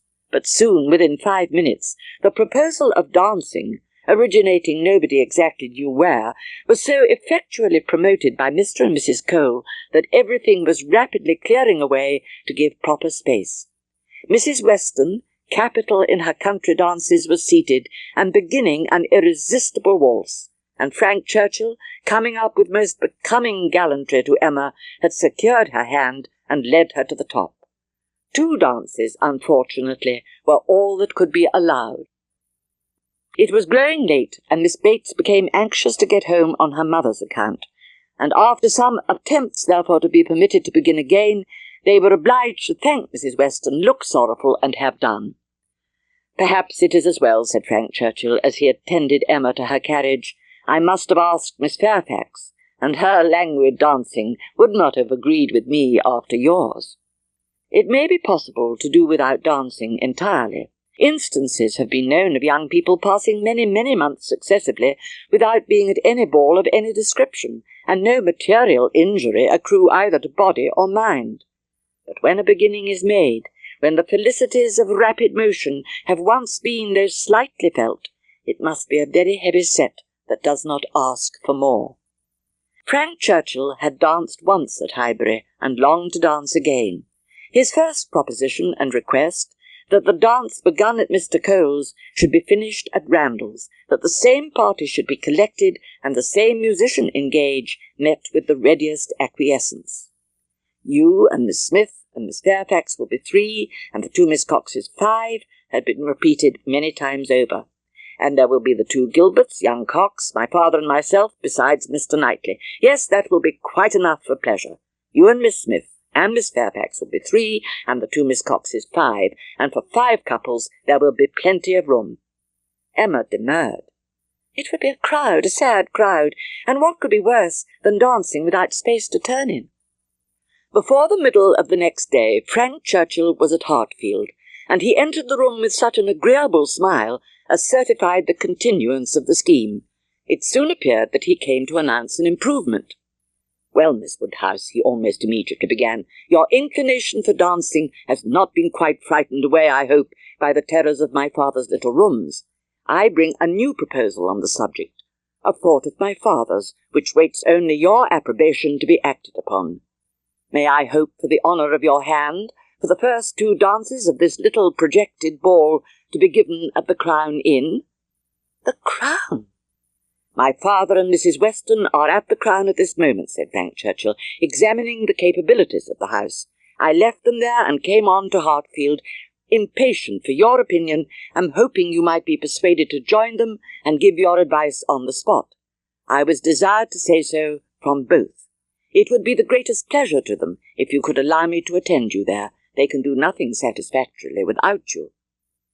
Emma was most happy to be called to such a council, and her father, engaging to think it all over while she was gone, the two young people set off together without delay for the Crown. There were Mr. and Mrs. Weston, delighted to see her and receive her approbation. All the minor arrangements of table and chair, lights and music, tea and supper made themselves, or were left as mere trifles to be settled at any time between Mrs. Weston and Mrs. Stokes. Everybody invited was certainly to come. Frank had already written to Enscombe to propose staying a few days beyond his fortnight, which could not possibly be refused, and a delightful dance it was to be. One thing only was wanting to make the prospect of the ball completely satisfactory to Emma, its being fixed for a day within the granted term of Frank Churchill's stay in Surrey. Alas, 2 days of joyful security were immediately followed by the overthrow of everything. A letter arrived from Mr. Churchill to urge his nephew's instant return. Mrs. Churchill was too ill to trifle, and must entreat him to set off for Enscombe without delay. The substance of this letter was forwarded to Emma in a note from Mrs. Weston instantly. As to his going, it was inevitable. He must be gone within a few hours.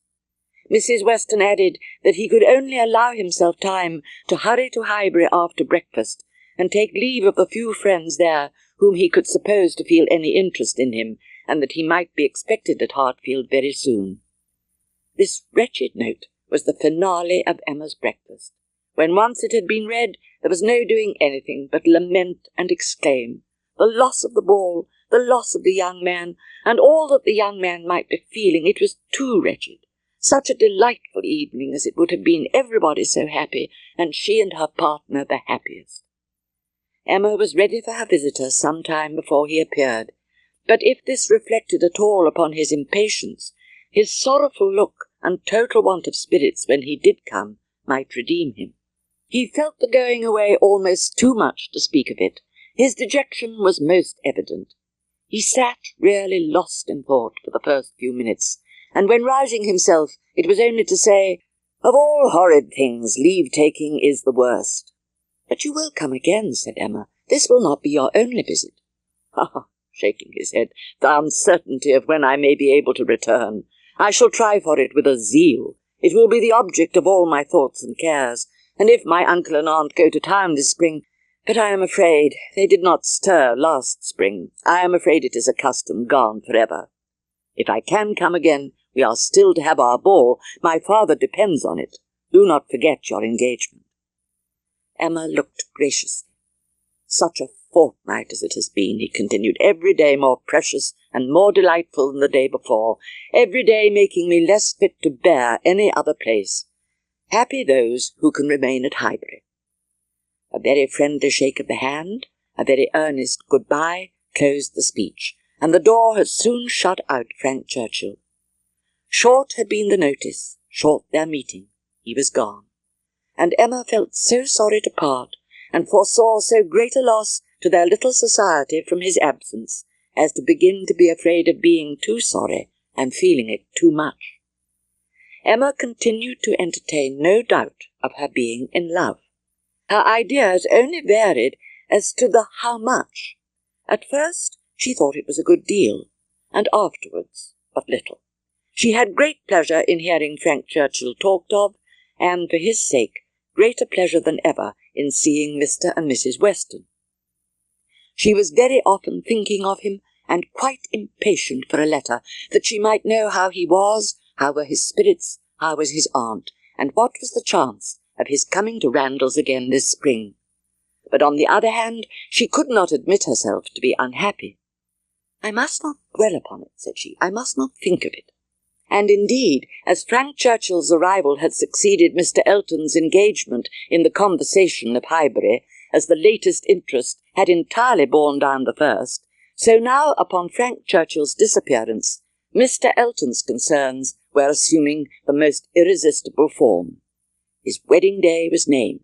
he would soon be among them again. Mr. Elton and his bride was in everybody's mouth, and Frank Churchill was forgotten. Emma grew sick of the sound. She had had 3 weeks of happy exemption from Mr. Elton, and Harriet's mind, she had been willing to hope, had been lately gaining strength.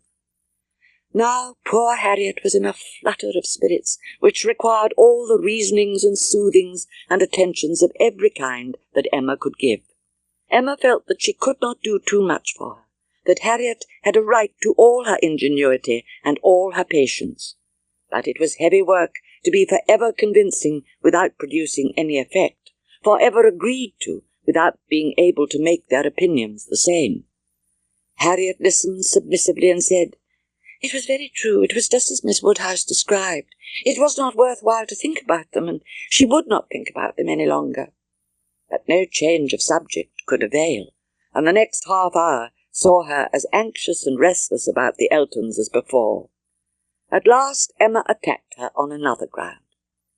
"You're allowing yourself to be so occupied and so unhappy about Mr. Elton's marrying, Harriet, is the strongest reproach you can make me. You could not give me a greater reproof for the mistake I fell into. It was all my doing, I know. I have not forgotten it, I assure you, and it will be a painful recollection to me forever. Do not imagine me in danger of forgetting it." This appeal to her affections did more than all the rest. The idea of wanting gratitude and consideration for Miss Woodhouse, whom she really loved extremely, made her wretched. "You, who have been the best friend I ever had in my life, want gratitude to you. Nobody is equal to you. I care for nobody as I do for you.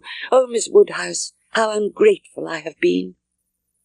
Such expressions, assisted as they were by everything that look and manner could do, made Emma feel that she had never loved Harriet so well, nor valued her affection so highly before. Mrs. Elton was first seen at church, but though devotion might be interrupted, curiosity could not be satisfied by a bride in a pew, and it must be left for the visits which were then to be paid to settle whether she were very pretty indeed, or only rather pretty, or not pretty at all. Emma had feelings less of curiosity than of pride or propriety to make her resolve on not being the last to pay her respects, and she made a point of Harriet's going with her, that the worst of the business might be gone through as soon as possible. She could not enter the house again, could not be in the same room to which she had with such vain artifice retreated 3 months ago to lace up her boot, without recollecting. The visit was, of course, short, and there was so much embarrassment and occupation of mind to shorten it, that Emma would not allow herself entirely to form an opinion of the lady, and on no account to give one, beyond the nothing-meaning terms of being elegantly dressed and very pleasing. She did not really like her. She would not be in a hurry to find fault, but she suspected that there was no elegance. "Well, Miss Woodhouse," said Harriet when they had quitted the house, and after waiting in vain for her friend to begin, "well, Miss Woodhouse," with a gentle sign, "what do you think of her? Is not she very charming?" There was a little hesitation in Emma's answer. "Oh, yes, very. A very pleasing young woman. I think her beautiful, quite beautiful. Very nicely dressed indeed. A remarkably elegant gown. I am not at all surprised that he should have fallen in love." "Oh, no. There is nothing to surprise one at all. A pretty fortune, and she came in his way." "I dare say," returned Harriet, sighing again, "I dare say she was very much attached to him." "Perhaps she might, but it is not every man's fate to marry the woman who loves him best. Miss Hawkins perhaps wanted a home, and thought this the best offer she was likely to have." Emma was not required by any subsequent discovery to retract her ill opinion of Mrs. Elton. Her manners and Mr. Elton's were unpleasant towards Harriet. They were sneering and negligent. By contrast, however, Mrs. Elton took a great fancy to Jane Fairfax, and from the first. Not merely when a state of warfare with one young lady might be supposed to recommend the other, but from the very first, and she was not satisfied with expressing a natural and reasonable admiration, but without solicitation or plea or privilege she must be wanting to assist and befriend her. About the third time of their meeting, Emma heard all Mrs. Elton's knight-errantry on the subject. "Jane Fairfax is absolutely charming, Miss Woodhouse. I quite rave about Jane Fairfax. A sweet, interesting creature, so mild and ladylike, and with such talents. Oh, she is absolutely charming. You will laugh at my warmth, but upon my word I talk of nothing but Jane Fairfax." "Poor Jane Fairfax," thought Emma, "you have not deserved this. It is a punishment beyond what you can have merited." The kindness and protection of Mrs. Elton. Jane Fairfax and Jane Fairfax. Heavens, let me not suppose that she dares go about Emma Woodhousing me, but upon my honour there seem no limits to the licentiousness of that woman's tongue. Upon her speaking her wonder aloud on that part of the subject, before the few who knew her opinion of Mrs. Elton, Mrs. Weston ventured this apology for Jane. "We cannot suppose that she has any great enjoyment at the vicarage, my dear Emma, but it is better than being always at home. Her aunt is a good creature, but as a constant companion must be very tiresome. We must consider what Miss Fairfax quits before we condemn her taste for what she goes to." "You are right, Mrs. Weston," said Mr. Knightley warmly. "Miss Fairfax is as capable as any of us of forming a just opinion of Mrs. Elton. Could she have chosen with whom to associate, she would not have chosen her. But," with a reproachful smile at Emma, "she receives attentions from Mrs. Elton which nobody else pays her." Emma felt that Mrs. Weston was giving her a momentary glance, and she was herself struck by his warmth. "Well, Mrs. Weston," said Emma triumphantly when he left them, "what do you say to Mr. Knightley's marrying Jane Fairfax?" "Why, really, dear Emma, I say that he is so very much occupied by the idea of not being in love with her that I should not wonder if it were to end in his being so at last." Everybody in and about Highbury who had ever visited Mr. Elton was disposed to pay him attention on his marriage. Dinner parties and evening parties were made for him and his lady, and invitations flowed in so fast that she had soon the pleasure of apprehending they were never to have a disengaged day. Emma, in the meanwhile, could not be satisfied without a dinner at Hartfield for the Eltons. The persons to be invited required little thought. Besides the Eltons, it must be the Westons and Mr. Knightley, and she could now invite the very person whom she really wanted to make the 8th, Jane Fairfax. Since her last conversation with Mrs. Weston and Mr. Knightley, she was more conscience-stricken about Jane Fairfax than she had often been. Mr. Knightley's words dwelt with her. He had said that Jane Fairfax received attentions from Mrs. Elton which nobody else paid her. "This is very true," said she, "at least as far as relates to me, which was all that was meant, and it is very shameful. Of the same age, and always knowing her, I ought to have been more her friend. She will never like me now. I have neglected her too long, but I will show her greater attention than I have done." Every invitation was successful. They were all disengaged and all happy. The preparatory interest of this dinner, however, was not yet over. A circumstance rather unlucky occurred. The 2 eldest little Knightleys were engaged to pay their grandpapa and aunt a visit of some weeks in the spring, and their papa now proposed bringing them and staying one whole day at Hartfield, which one day would be the very day of this party. His professional engagements did not allow of his putting off, but both father and daughter were disturbed by its happening so. Mr. Woodhouse considered 8 persons at dinner together as the utmost that his nerves could bear, and there would be a 9th, and Emma apprehended that it would be a 9th very much out of humour at not being able to come even to Hartfield for 48 hours without falling in with a dinner party. The day came, the party were punctually assembled, and Mr. John Knightley seemed early to devote himself to the business of being agreeable. Instead of drawing his brother off to a window while they waited for dinner, he was talking to Miss Fairfax. Mrs. Elton, as elegant as lace and pearls could make her, he looked at in silence, wanting only to observe enough for Isabella's information. But Miss Fairfax was an old acquaintance and a quiet girl, and he could talk to her. When the ladies returned to the drawing-room after dinner, Emma found it hardly possible to prevent their making two distinct parties. With so much perseverance in judging and behaving ill did Mrs. Elton engross Jane Fairfax and slight herself. She and Mrs. Weston were obliged to be almost always either talking together or silent together. Mrs. Elton left them no choice.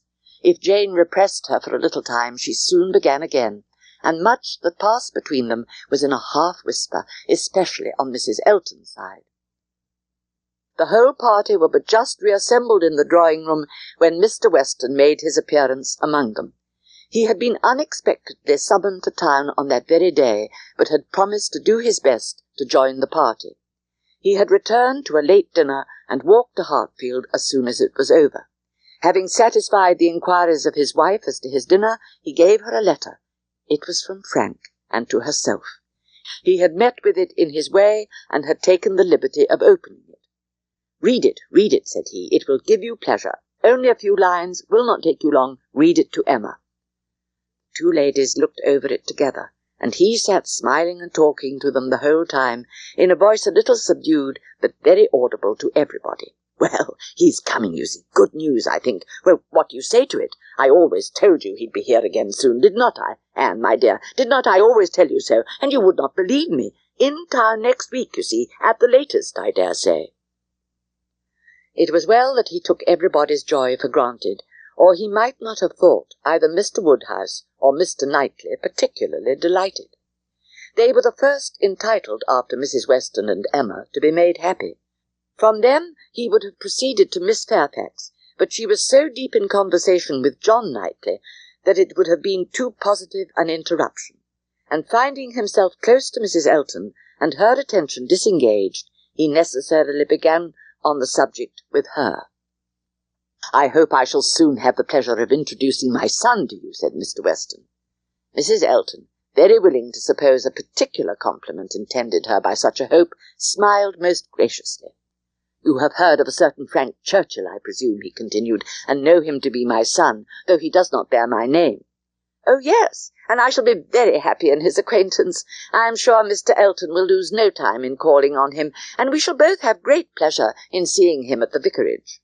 "You are very obliging. Frank will be extremely happy, I am sure. He is to be in town next week, if not sooner. We have notice of it in a letter today. This letter tells us, it is a short letter, written in a hurry, merely to give us notice. It tells us that they are all coming up to town directly on Mrs. Churchill's account. She has not been well the whole winter, and thinks Enscombe too cold for her, so they are all to move southward without loss of time."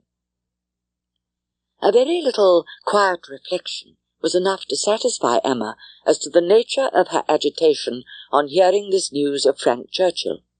She was soon convinced that it was not for herself she was feeling at all apprehensive or embarrassed. It was for him. Her own attachment had really subsided into a mere nothing. It was not worth thinking of. But if he, who had undoubtedly been always so much the most in love of the two, were to be returning with the same warmth of sentiment which he had taken away, it would be very distressing. If a separation of 2 months should not have cooled him, there were dangers and evils before her. Caution for him and for herself would be necessary.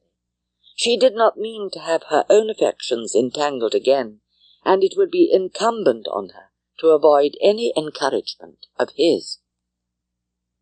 It was not very long, though rather longer than Mr. Weston had foreseen, before she had the power of forming some opinion of Frank Churchill's feelings. The Enscombe family were not in town quite so soon as had been imagined, but he was at Highbury very soon afterwards. He rode down for a couple of hours. He could not yet do more.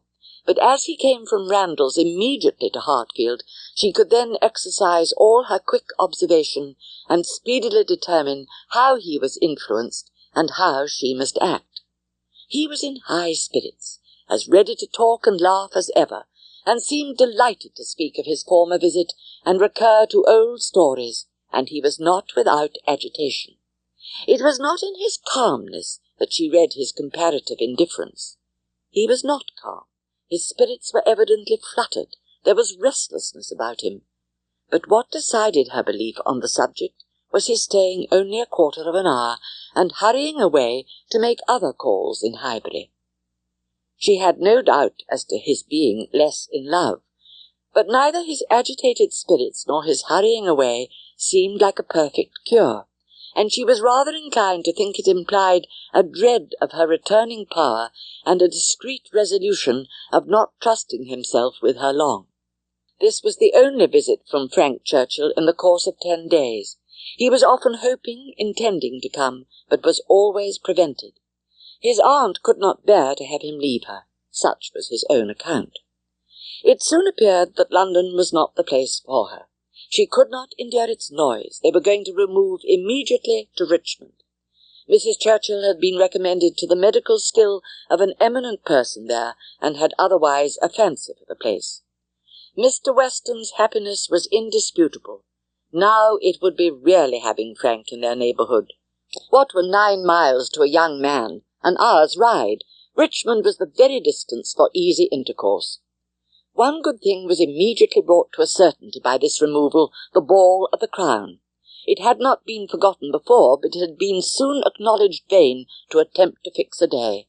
Now, however, it was absolutely to be. No misfortune occurred again to prevent the ball. The day approached, the day arrived, and after a morning of some anxious watching, Frank Churchill, in all the certainty of his own self, reached Randalls before dinner, and everything was safe. No second meeting had there yet been between him and Emma. The room at the Crown was to witness it, but it would be better than a common meeting in a crowd. She was to convey Harriet, and they drove to the Crown in good time. Frank Churchill seemed to have been on the watch, and though he did not say much, his eyes declared that he meant to have a delightful evening. Emma was smiling with enjoyment, delighted to see the respectable length of the set as it was forming, and to feel that she had so many hours of unusual festivity before her. She was more disturbed by Mr. Knightley's not dancing than by anything else. There he was, among the standers-by, where he ought not to be. He ought to be dancing, not classing himself with the husbands and fathers and whist-players who were pretending to feel an interest in the dance till their rubbers were made up. So young as he looked, he could not have appeared to greater advantage perhaps anywhere than where he had placed himself. His tall, firm, upright figure among the bulky forms and stooping shoulders of the elderly men was such as Emma felt must draw everybody's eyes, and, excepting her own partner, there was not one among the whole row of young men who could be compared with him. She wished he could love a ballroom better, and could like Frank Churchill better. He seemed often observing her. She must not flatter herself that he thought of her dancing, but if he were criticizing her behaviour, she did not feel afraid. There was nothing like flirtation between her and her partner. They seemed more like cheerful, easy friends than lovers. That Frank Churchill thought less of her than he had done was indubitable. The ball proceeded pleasantly. The anxious cares, the incessant attentions of Mrs. Weston were not thrown away. Everybody seemed happy, and the praise of being a delightful ball, which is seldom bestowed till after a ball has ceased to be, was repeatedly given in the very beginning of the existence of this. In another moment a happier sight caught Emma. Mr. Knightley leading Harriet to the set. Never had she been more surprised, seldom more delighted than at that instant. She was all pleasure and gratitude, both for Harriet and herself, and longed to be thanking him, and though too distant for speech, her countenance said much as soon as she could catch his eye again. Supper was announced, the move began, and Miss Bates might be heard from that moment without interruption till her being seated at table and taking up her spoon. Jane, my dear Jane, where are you? Here is your tippet. Mrs. Weston begs you to put on your tippet. She says she's afraid there will be draughts in the passage. Yes, my dear, I ran home as I said I should, to help Grandma to bed, and got back again, and nobody missed me. I set off without a word, just as I told you. Grandmamma was quite well, had a charming evening with Mr. Woodhouse, a vast deal of chat, and backgammon. Tea was made downstairs, biscuits and baked apples and wine before she came away. Amazing luck in some of her throws, and she inquired a great deal about you, how you were amused and who were your partners. Well, here we are at the passage. 2 steps, Jane. Take care of the 2 steps. Oh, no, there is but 1. Well, I was persuaded there were 2. How very odd. I was convinced there were 2, and there is but 1. I never saw anything equal to the comfort and style. Candles everywhere. Oh, do you recommend this side? Well, I am sure, Mr. Churchill, only it seems too good, but just as you please. Emma had no opportunity of speaking to Mr. Knightley till after supper, but when they were all in the ballroom again, her eyes invited him irresistibly to come to her and be thanked. They were interrupted by the bustle of Mr. Weston calling on everybody to begin dancing again. "Come, Miss Woodhouse, Miss Otway, Miss Fairfax, what are you all doing? Come, Emma, set your companions the example. Everybody's lazy, everybody's asleep." "I am ready," said Emma, "whenever I am wanted." "Whom are you going to dance with?" asked Mr. Knightley. She hesitated a moment, and then replied, "With you, if you will ask me." "Will you?" said he, offering his hand. "Indeed I will. You have shown that you can dance, and you know we are not really so much brother and sister as to make it at all improper." "Brother and sister? No, indeed." This little explanation with Mr. Knightley gave Emma considerable pleasure. It was one of the agreeable recollections of the ball which she walked about the lawn the next morning to enjoy. She was not to see Frank Churchill this morning. He had told her that he couldn't allow himself the pleasure of stopping at Hartfield, as he was to be at home by the middle of the day. She did not regret it. She was just turning to the house with spirits freshened up, when the great iron sweep-gate opened, and two persons entered whom she had never less expected to see together. Frank Churchill, with Harriet leaning on his arm. Actually Harriet. A moment sufficed to convince her that something extraordinary had happened. Harriet looked white and frightened, and he was trying to cheer her. The iron gates on the front door were not 20 yards asunder. They were all three soon in the hall, and Harriet, immediately sinking into a chair, fainted away. A young lady who faints must be recovered, questions must be answered, and surprises be explained. Such events are very interesting, but the suspense of them cannot last long. A few minutes made Emma acquainted with the whole. Miss Smith and Miss Bickerton, another parlour boarder at Mrs. Goddard's, who had been also at the ball, had walked out together and taken a road, the Richmond Road, which, though apparently public enough for safety, had led them into alarm. About half a mile beyond Highbury, they had suddenly perceived at a small distance before them, on a broader patch of greensward by the side, a party of gypsies. A child on the watch came towards them to beg, and Miss Bickerton, excessively frightened, gave a great scream, and calling on Harriet to follow her, ran up a steep bank, cleared a slight hedge at the top, and made the best of her way by a short cut back to Highbury. But poor Harriet could not follow. She had suffered very much from cramp after dancing, and her first attempt to mount the bank brought on such a return of it as made her absolutely powerless, and in this state, and exceedingly terrified, she had been obliged to remain, and Harriet was soon assailed by half a dozen children, all clamorous and impertinent in look. More and more frightened, she immediately promised them money, and taking out her purse, gave them a shilling, and begged them not to want more, or to use her ill. She was then able to walk, though but slowly, and was moving away, but her terror and her purse were too tempting, and she was followed, or rather surrounded, by the whole gang, demanding more. In this state Frank Churchill had found her, she trembling and conditioning, they loud and insolent. By a most fortunate chance, his leaving Highbury had been delayed so as to bring him to her assistance at this critical moment. This was the amount of the whole story, of his communication and of Harriet's, as soon as she had recovered her senses and speech.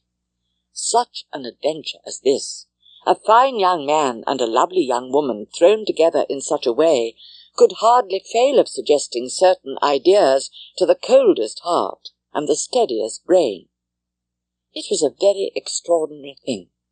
Nothing of the sort had ever occurred before to any young ladies in this place within her memory, and now it had happened to the very person, and at the very hour, when the other very person was chancing to pass by to rescue her. It certainly was very extraordinary, and knowing as she did the favourable state of mind of each at this period, it struck her the more. He was wishing to get the better of his attachment to herself, Harriet just recovering from her mania for Mr. Elton. It seemed as if everything united to promise the most interesting consequences. It was not possible that the occurrence should not be strongly recommending each to the other. A very few days after this adventure, June opened upon Hartfield. To Highbury in general it brought no material change.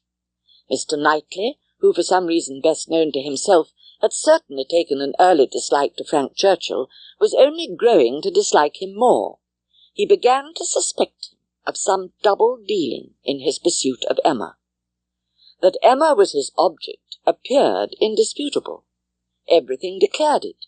His own attentions, his father's hints, his mother-in-law's guarded silence. It was all in unison. Words, conduct, discretion, and indiscretion told the same story. But while so many were devoting him to Emma, and Emma herself making him over to Harriet, Mr. Knightley began to suspect him of some inclination to trifle with Jane Fairfax. He could not understand it, but there were symptoms of intelligence between them. A variety of evils crossed his mind, yet he would speak. The opportunity arose on a day when he and Miss Woodhouse were engaged in a conversation, the course of which encompassed the pair. "My dear Emma," said he at last, with earnest kindness, "do you think you perfectly understand the degree of acquaintance between the gentleman and the lady we have been speaking of? Have you never at any time had reason to think he admired her, or that she admired him?" "Never, never," she cried, with the most open eagerness. "Never did such an idea occur to me, and how could it possibly come into your head?" "I have lately imagined that I saw symptoms of attachment between them, certain expressive looks which I did not believe meant to be public." "Oh, you amuse me excessively. I am delighted to find that you can vouchsafe to let your imagination wander, but it will not do. There is no admiration between them, I do assure you." She spoke with a confidence which staggered, with a satisfaction which silenced Mr. Knightley. She was in gay spirits, and would have prolonged the conversation, wanting to hear the particulars of his suspicions, every look described, and all the wheres and hows of a circumstance which highly entertained her. But his gaiety did not meet hers. He soon afterwards took a hasty leave, and walked home to the coolness and solitude of Donwell Abbey. Despite her lightness of attitude, Emma's thoughts were much given over to Mr. Knightley's remarks as she strolled back to Hartfield some days later, after an excursion to Mrs. Bates's. Her pensive meditations as she walked home were not interrupted, but on entering the parlour she found those who must rouse her. Mr. Knightley and Harriet had arrived during her absence and were sitting with her father. Mr. Knightley immediately got up, and in a manner decidedly graver than usual said, "I would not go away without seeing you, but I have no time to spare, and therefore must now be gone directly. I am going to London to spend a few days with John and Isabella. Have you anything to send or say?" "Nothing at all. But is not this a sudden scheme?" "Yes. Rather, I have been thinking of it some little time." Emma was sure he had not forgiven her. He looked unlike himself. Time, however, she thought, would tell him that they ought to be friends again. While he stood as if meaning to go, but not going, her father began his inquiries. "Well, my dear, and did you get there safely? And how did you find my worthy old friend and her daughter? I dare say they must have been very much obliged to you for coming. Dear Emma has been to call on Mrs. and Miss Bates, Mr. Knightley, as I told you before. She's always so attentive to them." Emma's colour was heightened by this unjust praise, and with a smile and shake of the head, which spoke much, she looked at Mr. Knightley. It seemed as if there were an instantaneous impression in her favour, as if his eyes received the truth from hers, and all that had passed of good in her feelings were at once caught and honoured.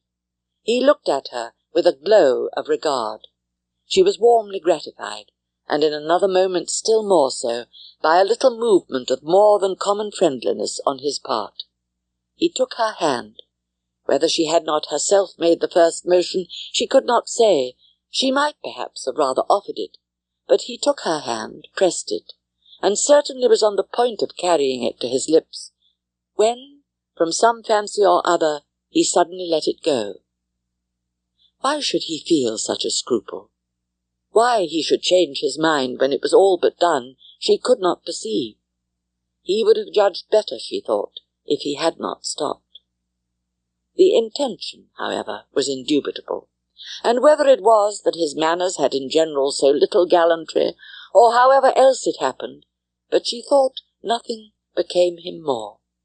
It was with him of so simple yet so dignified a nature. She could not but recall the attempt with great satisfaction. It spoke such perfect amity. He left them immediately afterwards, gone in a moment. He always moved with the alertness of a mind which could neither be undecided nor dilatory, but now he seemed more sudden than usual in his disappearance. The following day brought news from Richmond to throw everything else into the background. An express arrived at Randalls to announce the death of Mrs. Churchill. Though her nephew had had no particular reason to hasten back on her account, she had not lived above 36 hours after his return. A sudden seizure of a different nature from anything foreboded by her general state had carried her off after a short struggle. The great Mrs. Churchill was no more. How it would affect Frank was a very early speculation with Emma.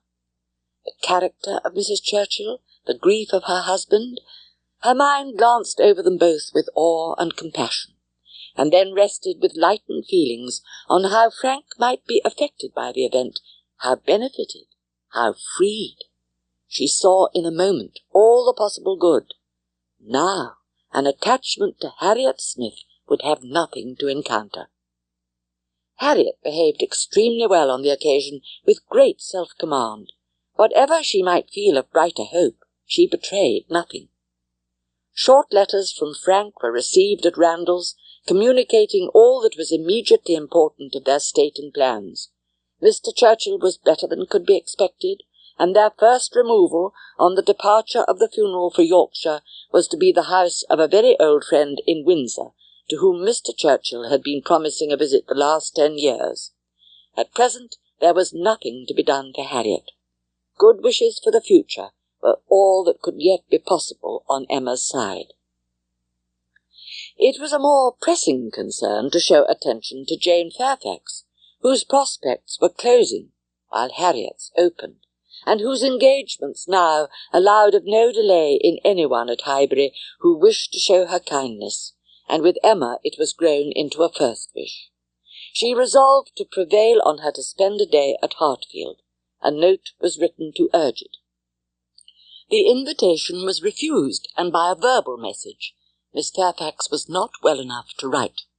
The following morning she wrote again to say, in the most feeling language she could command, that she would call for her in the carriage at any hour that Jane would name, mentioning that she had Dr. Perry's decided opinion in favour of such exercise for his patient.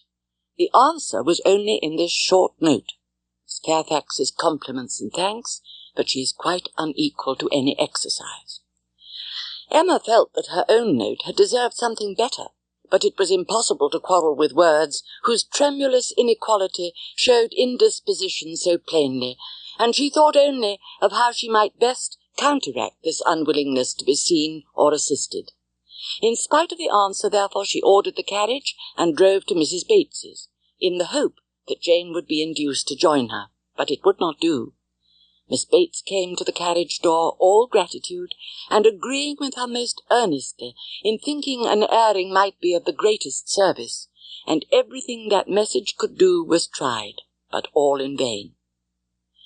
When Emma afterwards heard that Jane Fairfax had been seen wandering about the meadows at some distance from Highbury on the afternoon of the very day on which she had, under the plea of being unequal to any exercise, so peremptorily refused to go out with her in the carriage, she could have no doubt, putting everything together, that Jane was resolved to receive no kindness from her. She was sorry, very sorry.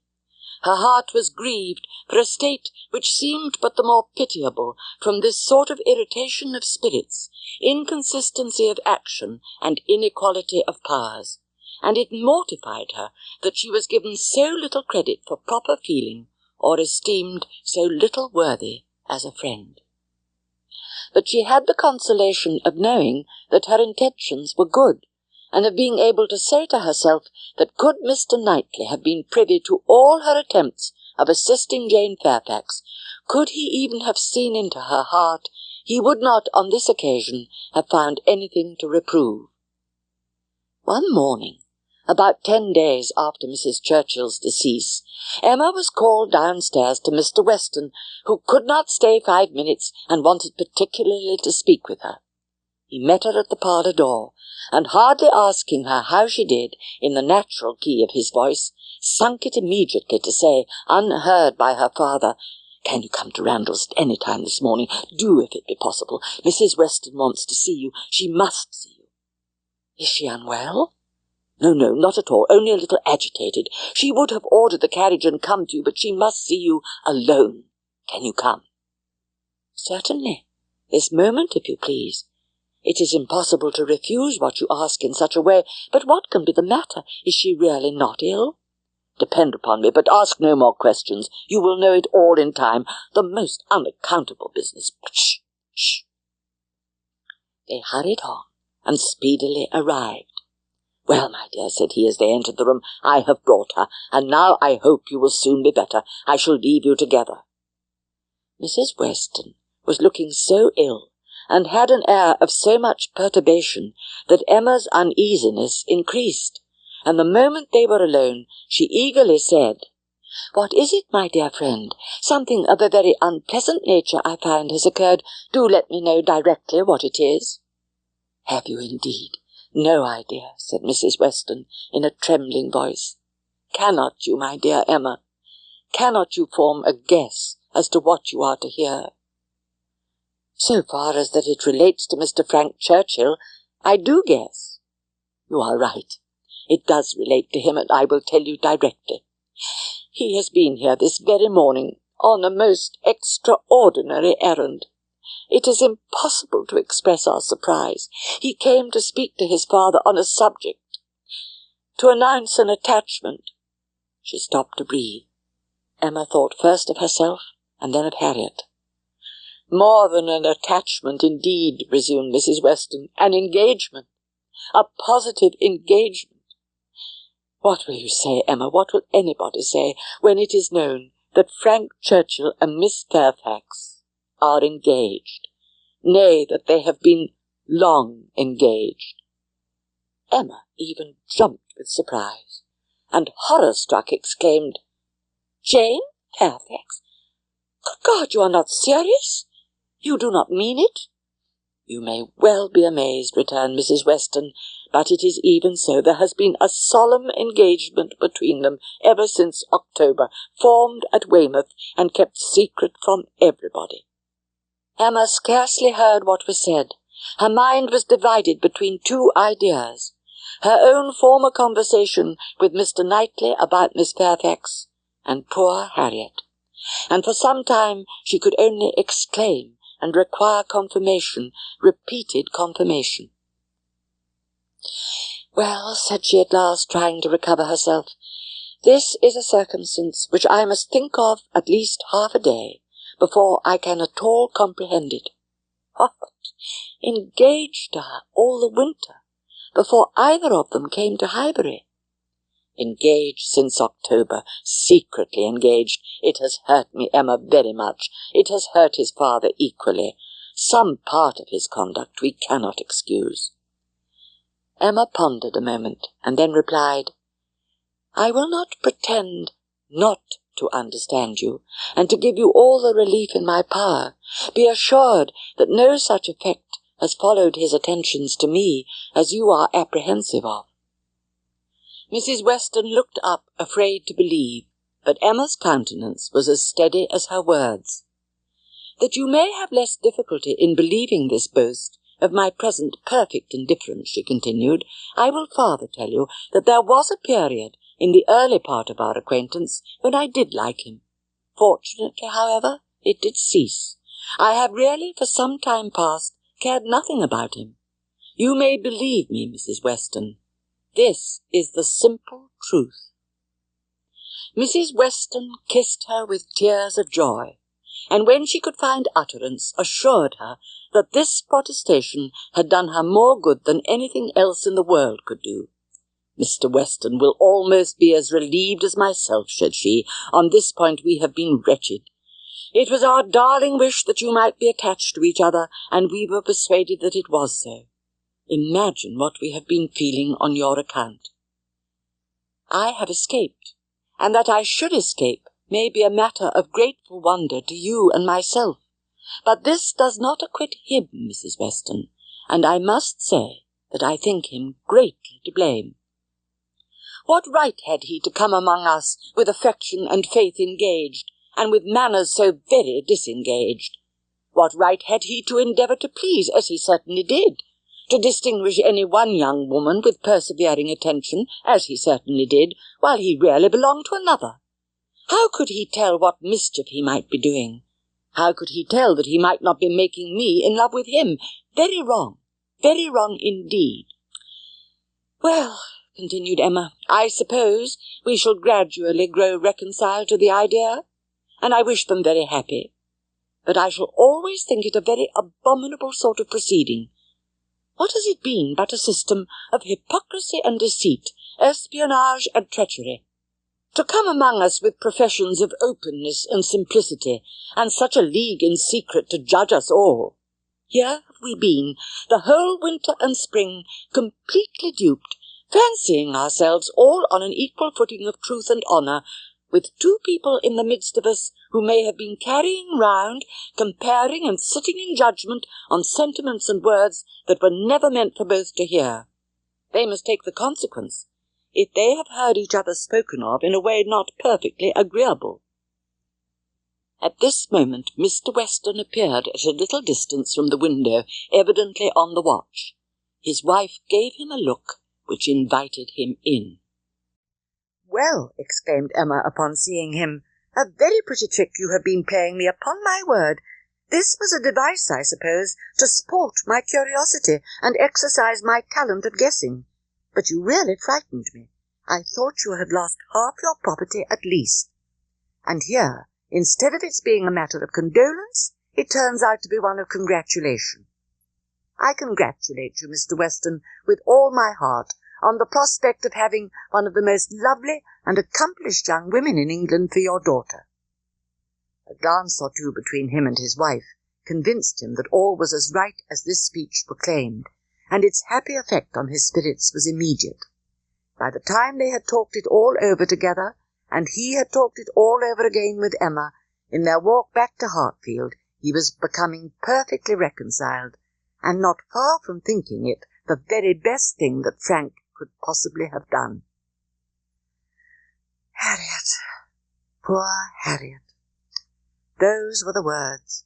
In them lay the tormenting ideas which Emma could not get rid of, and which constituted the real misery of the business to her. Frank Churchill had behaved very ill by herself, very ill in many ways, but it was not so much his behaviour as her own which made her so angry with him. It was the scrape which he had drawn her into on Harriet's account that gave the deepest hue to his offence. Poor Harriet! To be a second time the dupe of her misconceptions and flattery. Mr. Knightley had spoken prophetically when he once said, "Emma, you have been no friend to Harriet Smith." She was extremely angry with herself.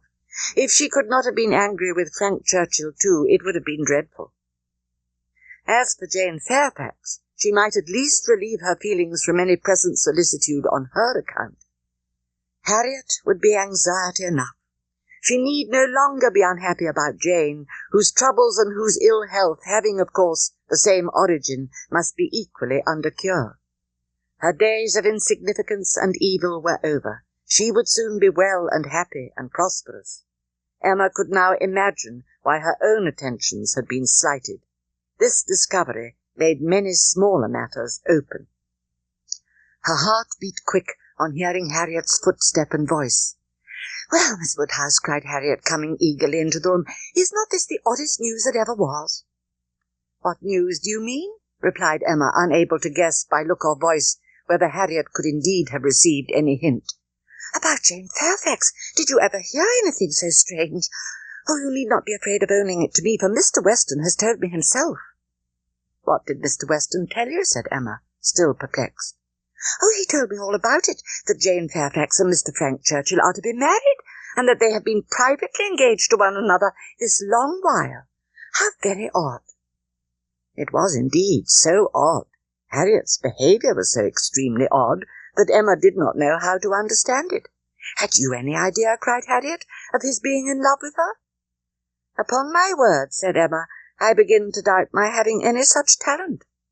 Can you seriously ask me, Harriet, whether I imagined him attached to another woman at the very time that I was, tacitly, if not openly, encouraging you to give way to your own feelings? You may be very sure that if I had, I should have cautioned you accordingly." "Me?" cried Harriet, colouring and astonished. "Why should you caution me? You do not think I care about Mr. Frank Churchill?" "I am delighted to hear you speak so stoutly on the subject," replied Emma, smiling. "But you do not mean to deny that there was a time, and not very distant either, when you gave me reason to understand that you did care about him." "Him? Never, never! Dear Miss Woodhouse, how could you so mistake me?" turning away distressed. "Harriet," cried Emma after a moment's pause, "what do you mean?" "Good heaven! What do you mean? Mistake you? Am I to suppose, then—" She could not speak another word. Her voice was lost, and she sat down, waiting in great terror till Harriet should answer. Harriet, who was standing at some distance and with face turned away from her, did not immediately say anything, and when she did speak, it was in a voice nearly as agitated as Emma's. "I should not have thought it possible," she began, "that you could have misunderstood me. I know we agreed never to name him, but considering how infinitely superior he is to everybody else, I should not have thought it possible that I could be supposed to mean any other person. Mr. Frank Churchill, indeed! I do not know who would ever look at him in the company of the other." "Harriet," cried Emma, collecting herself resolutely, "let us understand each other now, without the possibility of farther mistake. Are you speaking of Mr. Knightley?" "To be sure I am. I never could have an idea of anybody else, and so I thought you knew. When we talked about him, it was clear as possible." "Not quite," returned Emma with forced calmness, "for all that you then said appeared to me to relate to a different person. I could almost assert that you had named Mr. Frank Churchill. I am sure the service Mr. Frank Churchill had rendered you in protecting you from the gypsies was spoken of." "Oh, Miss Woodhouse, how you do forget!" "My dear Harriet, I perfectly remember the substance of what I said on the occasion. I told you that I did not wonder at your attachment, that considering the service he had rendered you, it was extremely natural." "Dear," cried Harriet, "now I recollect what you mean, but I was thinking of something very different at the time. It was not the gypsies, it was not Mr. Frank Churchill that I meant. No, I was thinking of a much more precious circumstance, of Mr. Knightley's coming and asking me to dance, when Mr. Elton would not stand up with me, and when there was no other partner in the room." "Good God," cried Emma, "this has been a most unfortunate, most deplorable mistake. Have you any idea of Mr. Knightley's returning your affection?" "Yes," replied Harriet modestly, but not fearfully. "I must say that I have." Emma's eyes were instantly withdrawn, and she sat silently meditating in a fixed attitude for a few minutes. "I never should have presumed to think of it at first," continued Harriet, "but for you. You told me to observe him carefully, and let his behaviour be the rule of mine, and so I have. But now I seem to feel that I may deserve him, and that if he does choose me, it will not be anything so very wonderful." The bitter feelings occasioned by this speech, the many bitter feelings, made the utmost exertion necessary on Emma's side to enable her to say in reply, Harriet, I will only venture to declare that Mr. Knightley is the last man in the world who would intentionally give any woman the idea of his feeling for her more than he really does." Harriet seemed ready to worship her friend for a sentence so satisfactory, and Emma was only saved from raptures and fondness, which at that moment would have been dreadful penance, by the sound of her father's footsteps. He was coming through the hall. Harriet was too much agitated to encounter him. She could not compose herself. Mr. Woodhouse would be alarmed. She had better go. With most ready encouragement from her friend, therefore, she passed off through another door, and the moment she was gone, this was the spontaneous burst of Emma's feeling. Oh, God, that I had never seen her! The rest of the day, the following night, were hardly enough for her thoughts. Mr. Knightley and Harriet Smith. It was an union to distance every wonder of the kind. The attachment of Frank Churchill and Jane Fairfax became commonplace, threadbare, stale in the comparison, exciting no surprise, presenting no disparity, affording nothing to be said or thought. Mr. Knightley and Harriet Smith, such an elevation on her side, such a debasement on his.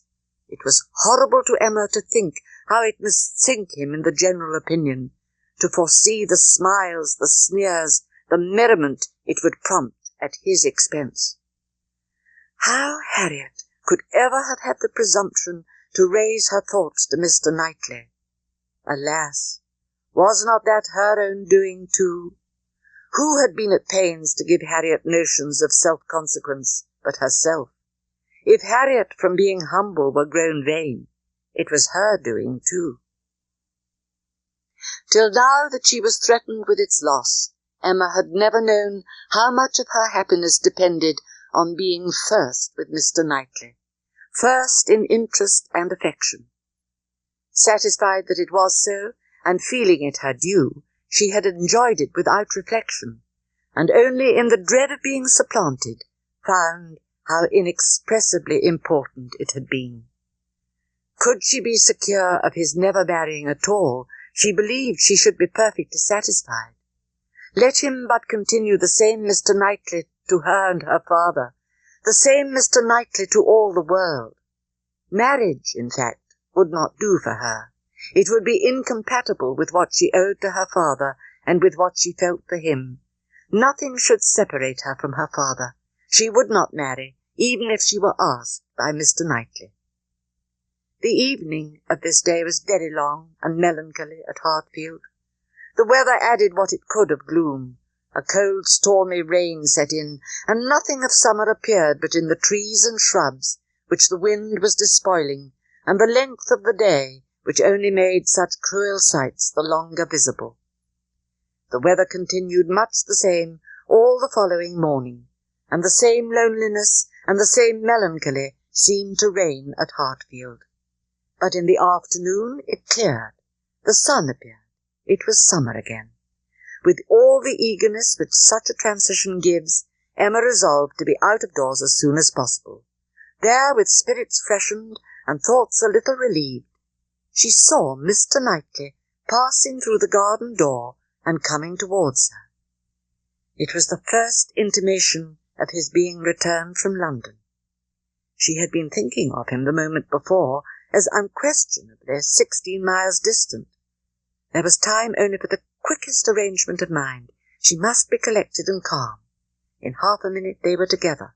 The howdy-doos were quiet and constrained on each side. They walked together. He was silent. She thought he was often looking at her, and trying for a fuller view of her face than it suited her to give, and this belief produced another dread. Perhaps he wanted to speak to her of his attachment to Harriet. He might be watching for encouragement to begin. She could not feel equal to lead the way to any such subject. He must do it all himself. She could not bear this silence. With him it was most unnatural. She considered, resolved, and trying to smile, began, "You have some news to hear, now you are come back, that will rather surprise you." "Have I?" said he quietly, and looking at her. "Of what nature?" "Oh, the best nature in the world. A wedding." After waiting a moment, as if to be sure she intended to say no more, he replied, "If you mean Miss Fairfax and Mr. Frank Churchill, I have heard that already." "How is it possible?" cried Emma, turning her glowing cheeks towards him, for while she spoke it occurred to her that he might have called at Mrs. Goddard's in his way. "I had a few lines on parish business from Mr. Weston this morning, and at the end of them he gave me a brief account of what had happened." Emma was quite relieved, and could presently say with a little more composure, "You probably have been less surprised than any of us, for you have had your suspicions. I have no doubt of their being happy together. I believe them to be very mutually and very sincerely attached." "He is a most fortunate man," returned Mr. Knightley with energy, "so early in life, at 23, a period when, if a man chooses a wife, he generally chooses ill. At 23 to have drawn such a prize. Frank Churchill is indeed the favourite of fortune. Everything turns out for his good." "You speak as if you envied him." "And I do envy him, Emma. In one respect he is the object of my envy." Emma could say no more. They seemed to be within half a sentence of Harriet, and her immediate feeling was to avert the subject if possible. "You will not ask me what is the point of envy. You are determined, I see, to have no curiosity. You are wise. But I cannot be wise, Emma. I must tell what you will not ask, though I may wish it unsaid the next moment." "Oh, then don't speak it. Don't speak it," she eagerly cried. "Take a little time, consider. Do not commit yourself." "Why should I hesitate?" Mr. Knightley cried. "I have gone too far already for concealment." He stopped in his earnestness to look the question, and the expression of his eyes overpowered her.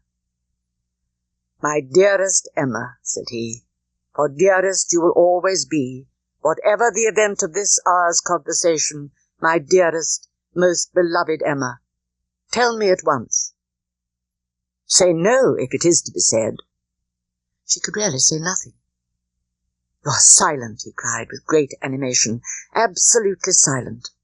At present I ask no more." Emma was almost ready to sink under the agitation of this moment. The dread of being awakened from the happiest dream was perhaps the most prominent feeling. "I cannot make speeches, Emma," he soon resumed, and in a tone of such sincere, decided, intelligible tenderness as was tolerably convincing. "If I loved you less, I might be able to talk about it more, but you know what I am. You hear nothing but truth from me. I have blamed you and lectured you, and you have borne it as no other woman in England would have borne it. Bear with the truths I would tell you now, dearest Emma, as well as you have borne with them. The manner, perhaps, may have as little to recommend them. God knows I've been a very indifferent lover. But you understand me. Yes, you see, you understand my feelings, and will return them if you can. At present, I ask only to hear your voice." While he spoke, Emma's mind was most busy, and with all the wonderful velocity of thought had been able, and yet without losing a word, to catch and comprehend the exact truth of the whole, to see that Harriet's hopes had been entirely groundless, a mistake, a delusion, as complete a delusion as any of her own, that Harriet was nothing, that she was everything herself. She felt for Harriet with pain and with contrition, but no flight of generosity run mad, opposing all that could be probable or reasonable, entered her brain. She had led her friend astray, and it would be a reproach to her for ever. But her judgment was as strong as her feelings, and as strong as it had ever been before, in reprobating any such alliance for him as most unequal and degrading. Her way was clear, though not quite smooth. She spoke then on being so entreated. What did she say? Just what she ought, of course. A lady always does. She said enough to show there need not be despair, and to invite him to say more himself. He had despaired at one period. He had received such an injunction to caution and silence as for the time crushed every hope. She had begun by refusing to hear him. The change had perhaps been somewhat sudden. Her proposal of taking another turn, her renewing the conversation which she had just put an end to, might be a little extraordinary. She felt its inconsistency. But Mr. Knightley was so obliging as to put up with it, and seek no farther explanation. He had, in fact, been wholly unsuspicious of his own influence. He had followed her into the shrubbery with no idea of trying it. He had come in his anxiety to see how she bore Frank Churchill's engagement, with no selfish view, no view at all, but of endeavouring, if she allowed him an opening, to soothe or to counsel her. He had found her agitated and low. Frank Churchill was a villain. He heard her declare that she had never loved him. Frank Churchill's character was not desperate. She was his own Emma by hand and word when they returned into the house, and if he could have thought of Frank Churchill then, he might have deemed him a very good sort of fellow. As for Emma, she would have been too happy but for poor Harriet, but every blessing of her own seemed to involve and advance the sufferings of her friend. In time, of course, Mr. Knightley would be forgotten, that is, supplanted, but this could not be expected to happen very early. Mr. Knightley himself would be doing nothing to assist the cure. Mr. Knightley, always so kind, so feeling, so truly considerate for everybody, would never deserve to be less worshipped than now, and it really was too much to hope even of Harriet that she could be in love with more than 3 men in 1 year. It was a very great relief to Emma to find Harriet as desirous as herself to avoid a meeting. Their intercourse was painful enough by letter. How much worse had they been obliged to meet? Harriet expressed herself very much as might be supposed, without reproaches or apparent sense of ill usage, and yet Emma fancied there was a something of resentment, a something bordering on it in her style, which increased the desirableness of their being separate. It might be only her own consciousness, but it seemed as if an angel only could have been quite without resentment under such a stroke. She would not allow any other anxieties to succeed directly to the place in her mind which Harriet had occupied. There was a communication before her, one which she only could be competent to make, the confession of her engagement to her father, but she would have nothing to do with it at present. She soon resolved, equally as a duty and a pleasure, to employ half an hour of this holiday of spirits in calling on Miss Fairfax. She ought to go, and she was longing to see her, the resemblance of their present situations increasing every other motive of goodwill. It would be a secret satisfaction, but the consciousness of a similarity of prospect would certainly add to the interest with which she should attend to anything Jane might communicate. She went, and the fear of being still unwelcome determined her, though assured of their being at home, to wait in the passage and send up her name, and a moment afterwards she was met on the stairs by Jane herself, coming eagerly forward as if no other reception of her were felt sufficient. Emma had never seen her look so well, so lovely, so engaging. There was consciousness, animation, and warmth. There was everything which her countenance or manner could ever have wanted. She came forward with an offered hand, and said in a low but very feeling tone, "This is most kind indeed. Miss Woodhouse, it is impossible for me to express. I hope you will believe. Excuse me for being so entirely without words." Emma was gratified, and would soon have shown no want of words, if the sound of Mrs. Elton's voice from the sitting-room had not checked her, and made it expedient to compress all her friendly and all her congratulatory sensations into a very, very earnest shake of the hand. Mrs. Bates and Mrs. Elton were together. Miss Bates was out, which accounted for the previous tranquillity.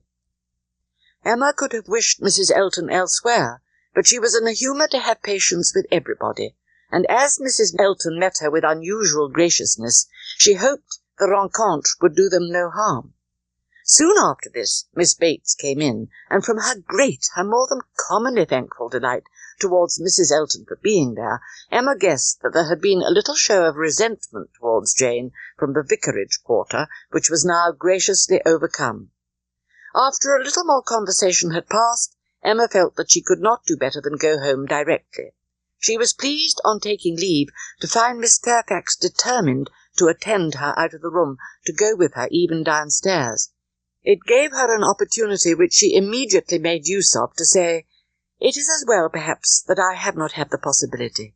Had you not been surrounded by other friends, I might have been tempted to speak more openly than might have been strictly correct. I feel that I should certainly have been impertinent." "Oh," cried Jane with a blush and an hesitation which Emma thought infinitely more becoming to her than all the elegance of all her usual composure, "there would have been no danger. The danger would have been of my wearying you. You could not have gratified me more than by expressing an interest. Indeed, Miss Woodhouse, with the consciousness which I have of misconduct, very great misconduct, it is particularly consoling to me to know that those of my friends whose good opinion is most worth preserving are not disgusted to such a degree as to— I have not time for half that I could wish to say.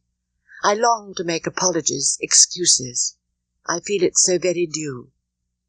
"Oh, you are too scrupulous, indeed you are," cried Emma, warmly and taking her hand. "You owe me no apologies."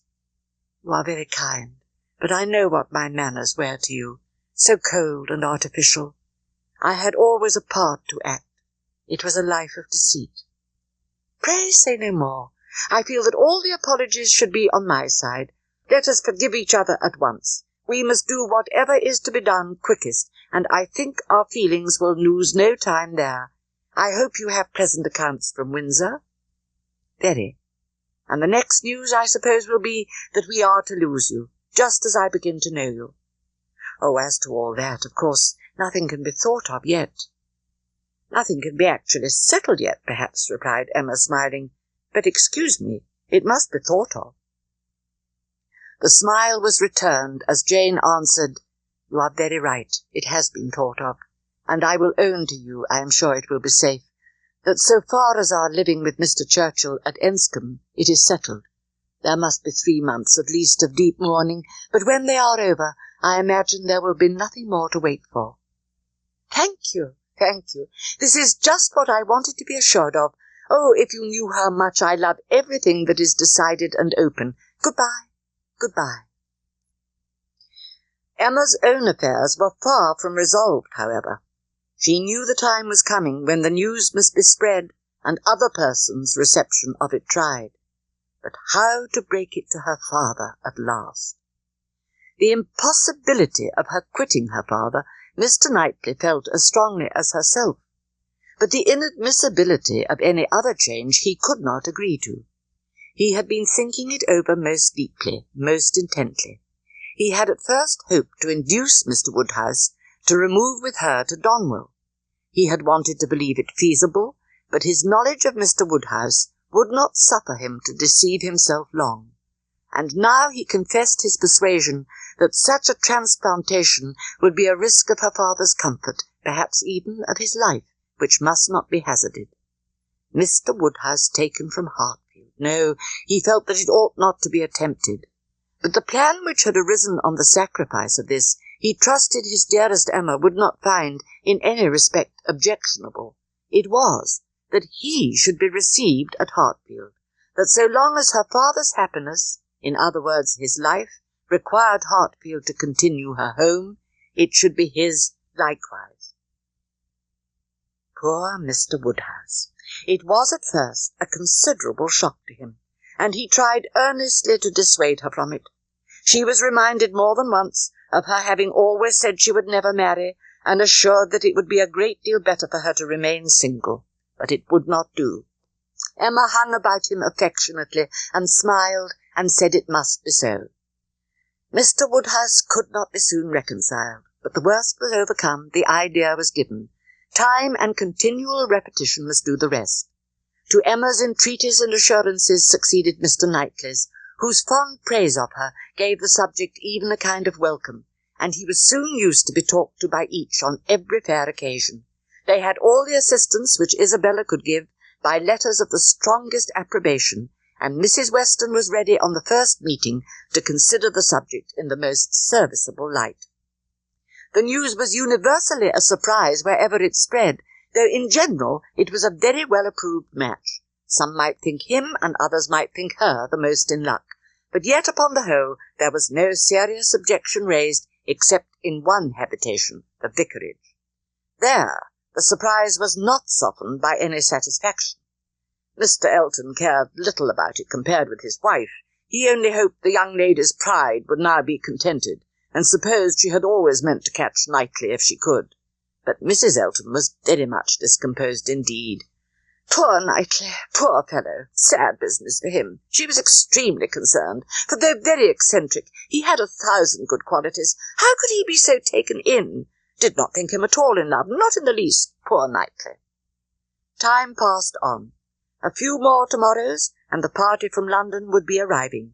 It was an alarming change, and Emma was thinking of it one morning when Mr. Knightley came in and her thoughts were put by. After the first chat of pleasure, he was silent, and then, in a graver tone, began with, "I have something to tell you, Emma, some news." "Good or bad?" said she quickly, looking up in his face. "I do not know which it ought to be called." "Oh, good, I am sure. I see it in your countenance. You are trying not to smile." "I am afraid," said he, composing his features, "I am very much afraid, my dear Emma, that you will not smile when you hear it. Harriet Smith marries Robert Martin." Emma gave a start, which did not seem like being prepared, and her eyes in eager gaze said, "No, this is impossible," but her lips were closed. "It is so, indeed," continued Mr. Knightley. "I have it from Robert Martin himself. He left me not half an hour ago." She was still looking at him with the most speaking amazement. "You like it, my Emma, as little as I feared.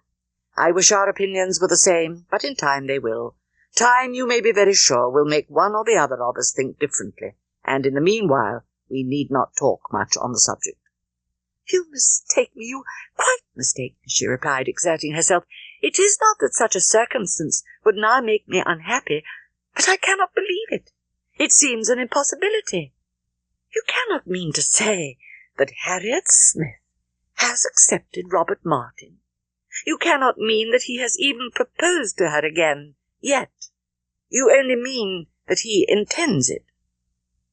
"I mean that he has done it," answered Mr. Knightley with smiling but determined decision, "and been accepted." He wanted her to look up and smile, and having now brought herself not to smile too broadly, she did, cheerfully answering, "You need not be at any pains to reconcile me to the match. I think Harriet is doing extremely well. Her connections may be worse than his. In respectability of character, there can be no doubt that they are. I have been silent from surprise, merely excessive surprise, for I had reason to believe her very lately more determined against him, much more than she was before." "You ought to know your friend best," replied Mr. Knightley, "but I should say she was a good-tempered, soft-hearted girl, not likely to be very, very determined against any young man who told her he loved her." Their conversation was soon afterwards closed by the entrance of her father. She was not sorry. She wanted to be alone. She was in dancing, singing, exclaiming spirits, and till she had moved about and talked to herself and laughed and reflected, she could be fit for nothing rational. The joy, the gratitude, the exquisite delight of her sensations may be imagined. The sole grievance and alloy thus removed in the prospect of Harriet's welfare, she was really in danger of becoming too happy for security. What had she to wish for? Nothing, but to grow more worthy of him whose intentions and judgment had been ever so superior to her own. Nothing but that the lessons of her past folly might teach her humility and circumspection in future. It was therefore in the gayest and happiest spirits she set forward some time later with her father on a visit to the Westons. They arrived. Mrs. Weston was alone in the drawing-room, but hardly had they received the thanks for coming when a glimpse was caught through the blind of two figures passing near the window. "It is Frank and Miss Fairfax," said Mrs. Weston. "I was just going to tell you of our agreeable surprise in seeing him arrive this morning. He stays till tomorrow, and Miss Fairfax has been persuaded to spend the day with us. They are coming in, I hope." In half a minute they were in the room. Emma was extremely glad to see him, but there was a degree of confusion, a number of embarrassing recollections on each side. They met readily and smiling, but with a consciousness which at first allowed little to be said, and having all sat down again, there was for some time such a blank in the circle that Emma began to doubt whether the wish now indulged, which she had long felt, of seeing Frank Churchill once more, and of seeing him with Jane, would yield its proportion of pleasure. When Mr. Weston joined the party, however, there was no longer a want of subject or animation, or of courage and opportunity for Frank Churchill to draw near her and say, "I have to thank you, Miss Woodhouse, for a very kind, forgiving message in one of Mrs. Weston's letters. I hope time has not made you less willing to pardon. I hope you do not retract what you then said." "No, indeed," cried Emma, most happy to begin, "not in the least. I am particularly glad to see and shake hands with you, and to give you joy in person." He had a great deal to say in return, and very entertainingly. But on leaving Randalls, and falling naturally into a comparison of the two men, she felt that, pleased as she had been to see Frank Churchill, and really regarding him as she did with friendship, she had never been more sensible of Mr. Knightley's high superiority of character. The happiness of this most happy day received its completion in the animated contemplation of his worth, which this comparison produced. If Emma had still, at intervals, an anxious feeling for Harriet, it was not long that she had to suffer from the recurrence of any such uncertainty.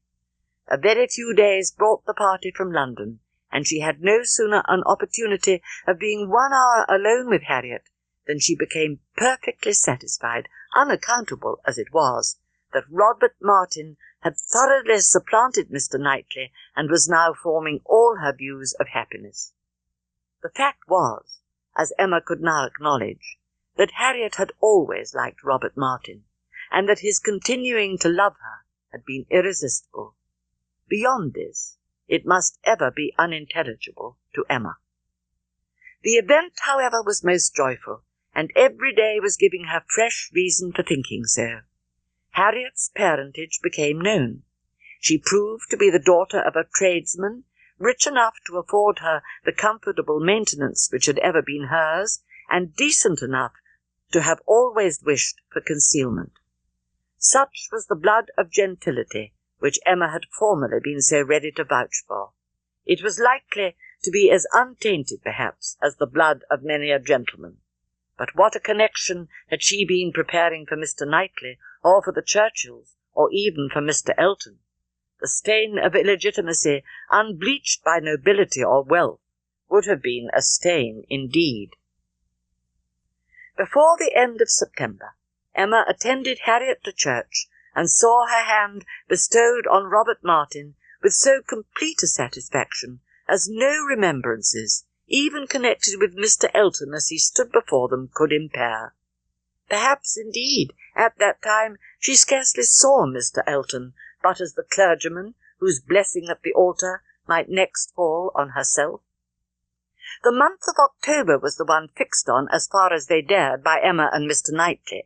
They had determined that their marriage ought to be concluded while John and Isabella were still at Hartfield. John and Isabella and every other friend were agreed in approving it. But Mr. Woodhouse, how was Mr. Woodhouse to be induced to consent, he who had never yet alluded to their marriage, but as a distant event? When first sounded on the subject, he was so miserable that they were almost hopeless. A second allusion indeed gave less pain. Still, however, he was not happy. Nay, he appeared so much otherwise that his daughter's courage failed. She could not proceed. In this state of suspense they were befriended, not by any sudden illumination of Mr. Woodhouse's mind, or any wonderful change of his nervous system, but by the operation of the same system in another way. Mrs. Weston's poultry house was robbed one night of all her turkeys, evidently by the ingenuity of man. Other poultry yards in the neighbourhood also suffered. Pilfering was housebreaking to Mr. Woodhouse's fears. He was very uneasy, but for the sense of his son-in-law's protection would have been under wretched alarm every night of his life. that Mr. John Knightley must be in London again by the end of the first week in November. The result of this distress was that with a much more voluntary, cheerful consent than his daughter had ever presumed to hope for at the moment, she was able to fix her wedding day, and Mr. Elton was called on, within a month from the marriage of Mr. and Mrs. Robert Martin, to join the hands of Mr. Knightley and Miss Woodhouse.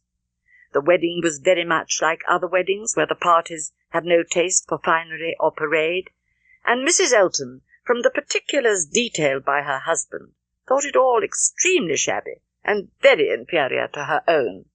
Very little white satin, very few lace veils, a most pitiful business. But in spite of these deficiencies, the wishes, the hopes, the confidence, the predictions of the small band of true friends who witnessed the ceremony were fully answered in the perfect happiness of the union.